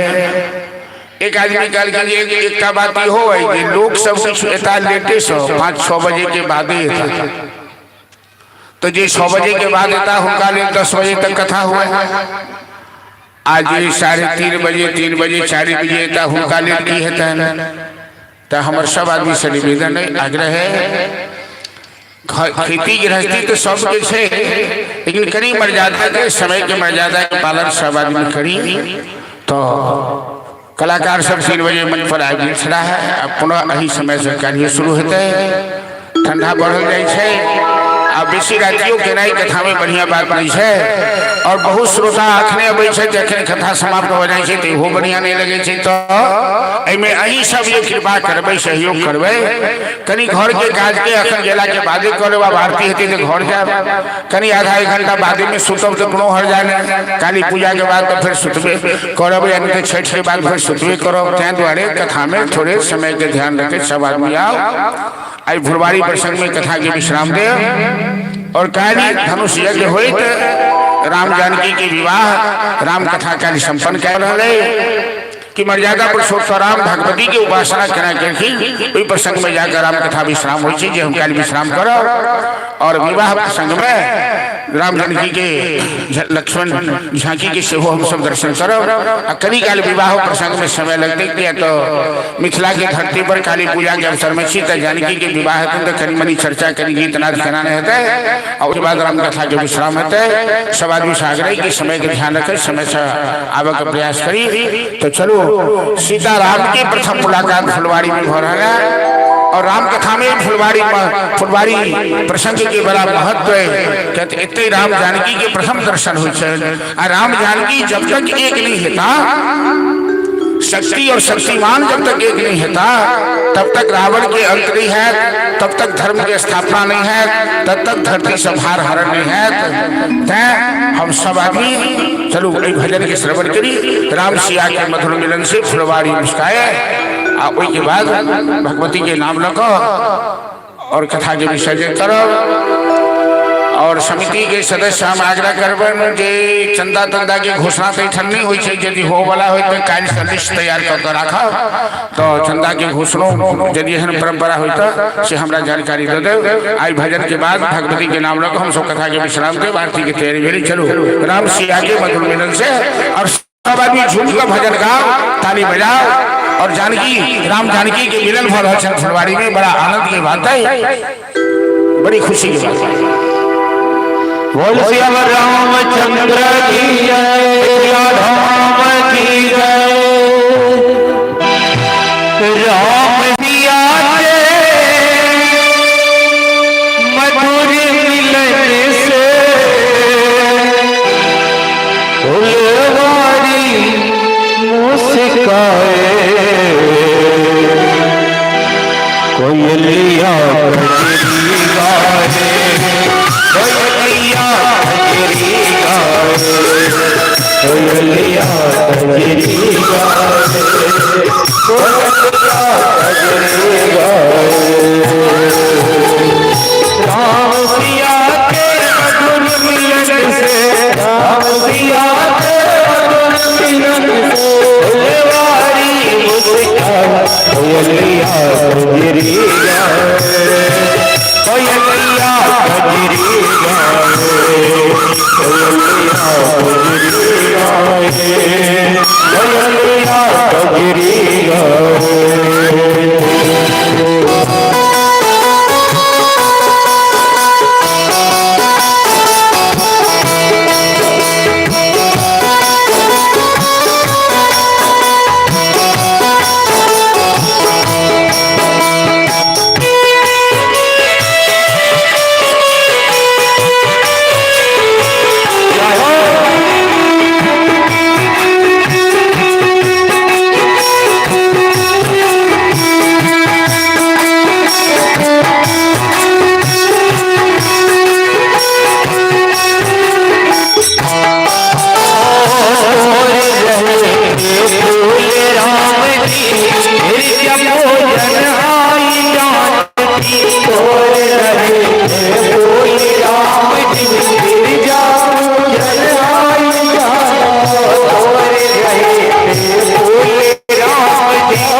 कजरिया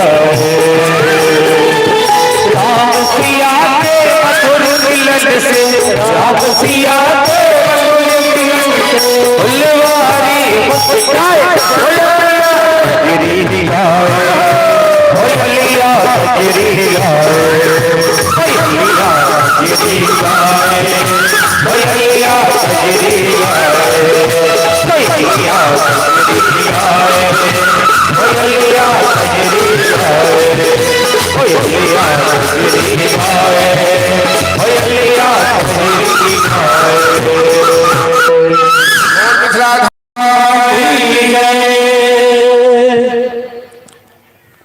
पंखा के बंद करियो ऑपरेटर जी बंद करियो। लोचन मग रामही और आनी गिन्ही पलक कपाट से जानकी राम के छवि अपना हृदय में धारण के लिए और राम जी जानकी के छवि अपना हृदय में धारण कर जानकी पुनः गिरिजा मंदिर में जाकर माता महाकाली से प्रार्थना कर रहा है। पार्वती महाकाली से और जानकी से हो महाकाली शक्ति एक छठीन रूप अनेक। तो जानकी जाकर माता गिरिजा से प्रार्थना करके कि जय जय गिरिवरराज किशोरी जय महेश मुख चंद्र चकोरी जय गज बदन सदानन माता जगत जननी दामिनी दुर्गा नहीं तब आदि मध्य अवसाना अमित प्रभाव वेद नहीं जाना। हे मातेश्वरी आप के महिमा तो वेदों नहीं जानी है। आप पतिव्रता में अग्रगण्य से मोर मनोरथ जान हुनी के बसहु सदा उर पुर सब ही। हमरा की मनोरथ है से अहाँ लीजिएगा भैया। बिने प्रेम बस भई भवानी खसी माल मूर्ति मुस्कान। माता पार्वती के प्रतिमा पर वो पत्थर के जो प्रतिमा रहे उनमें के माला जो चढ़ेने रहे वो पत्थर की मूर्ति जोर से हंसल हसी माल मूर्ति मुस्कानी आ मूर्ति में से आवाज ले कि सुनसी सत्यसी हमारी पूजहि मनोकामना तुम्हारी।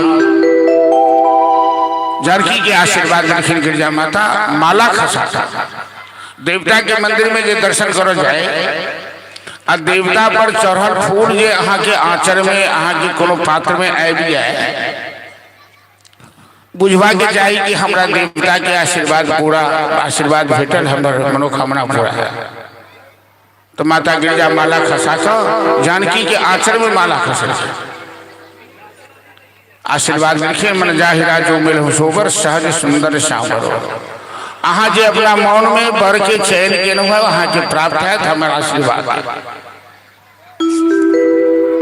राम जी गुरुदेव के पास रखे विश्वामित्र के पास और जानकी के प्रशंसा करने शुरू कर।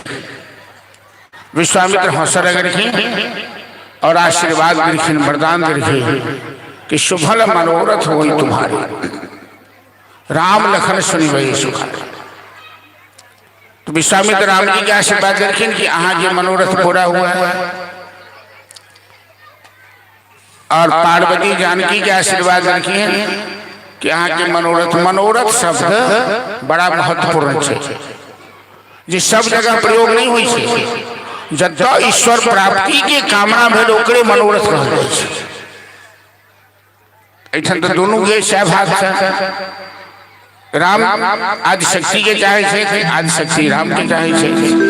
चलो तो कल हम सब धनुष यज्ञ होई राम जी के विवाह प्रसंग में चला और संपूर्ण इलाकावासी के हकारे अहाँ सब साग रहे कल झांकी के दर्शन से होकर और करीब समय से आदि 7 दिन की कथाएं 2 दिन तक बीतिए गई, 5 दिन और बच गया।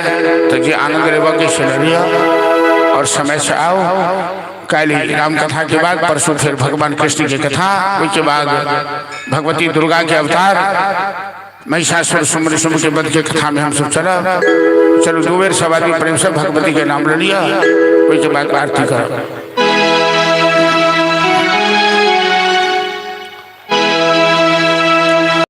विनाशन दुर्गा जय जय काल विनाशन खाती जय जय विनाशन दुर्गा जय जय काल विनाशन खाती जय ताली बजने में कहा भगवती के नाम पर। दुर्गा विनाशन दुर्गा जय जय काल विनाशन खाती जय जय विनाशन दुर्गा जय जय काल विनाशन खाती जय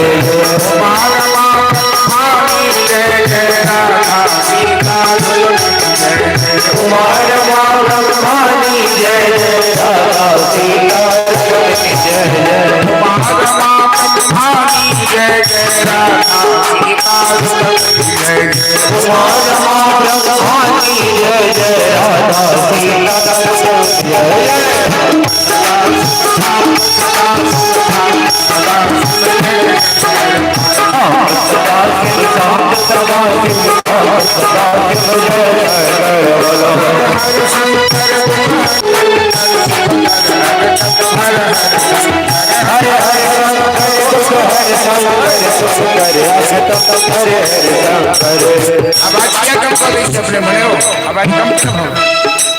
हर हर शंकर हर शंकर हर हर शंकर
आरती जरा दे।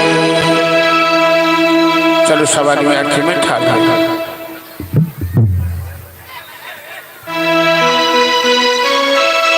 ओम कदली गर्भ संभूतम गर्भोरम लोकलियुक्तम आरावर्तिकम हम गुरुमय वश्य में वरदो भव।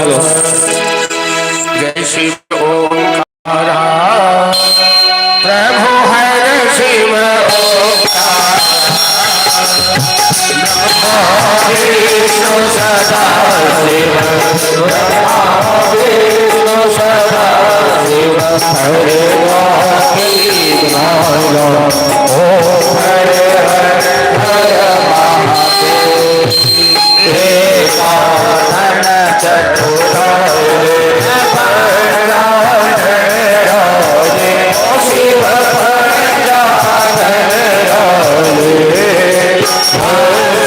महादेव हरे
सा सोरे राजी मैया हरि सा सोरे राजी घोर विलोचन है मधुर विलोचन है विसरी मन माती सोरे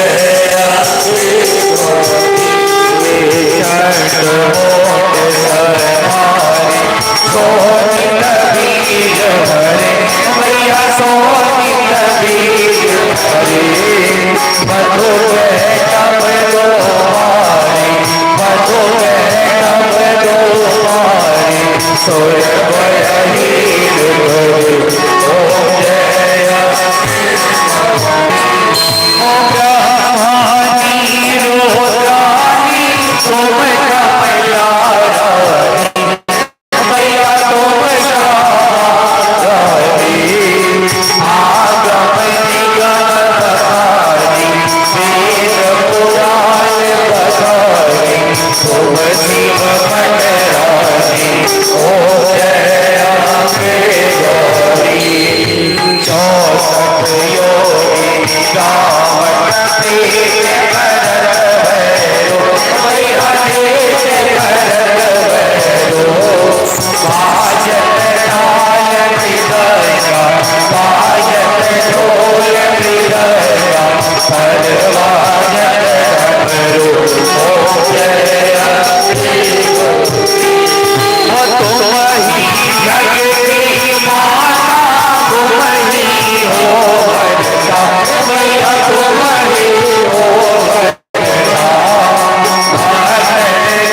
शरण्ये त्र्यंबके गौरी नारायणी नमोस्तुते। दुर्गा भरारी की जय, आद्या शक्ति भवानी की जय, जानकी मैया की जय, राधाम की जय, ईश्वरनाथ महादेव की जय, देवी भागवत महोत्सव की जय, काली पूजा महोत्सव की जय, यज्ञ में भाग लेने वालों की जय, यज्ञ में सहयोग देने वालों की जय, धर्म की जय, अधर्म का विनाश हो, प्राणियों में सर्वभावना हो, विश्व का कल्याण हो, माता की रक्षा हो, सबका बेड़ा पार हो, सबका बेड़ा पार हो।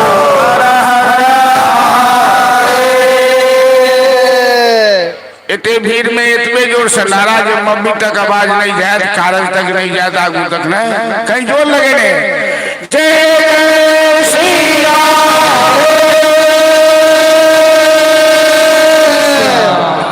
सर्वे भवन्तु सुखिनः सर्वे सन्तु निरामयाः सर्वे भद्राणि पश्यन्तु मां कश्चित् दुःखभाग् भवेत्। ओम शांति शांति शांति। प्रेम से सब आदमी आरती ला लिया, सबसे घुमा दे वो आरती ठीक सा। और समिति की तरफ से आग्रह कि बिना प्रसाद लेने कोनो आदमी नहीं जाए, अपना कार्य समय से आवी। और पंडित जी ओ जजमान जी तुलसी बांट दियो, तुलसी बराई बहुत आले हाँ तुलसी बांट हटाने बहुत श्री राधे।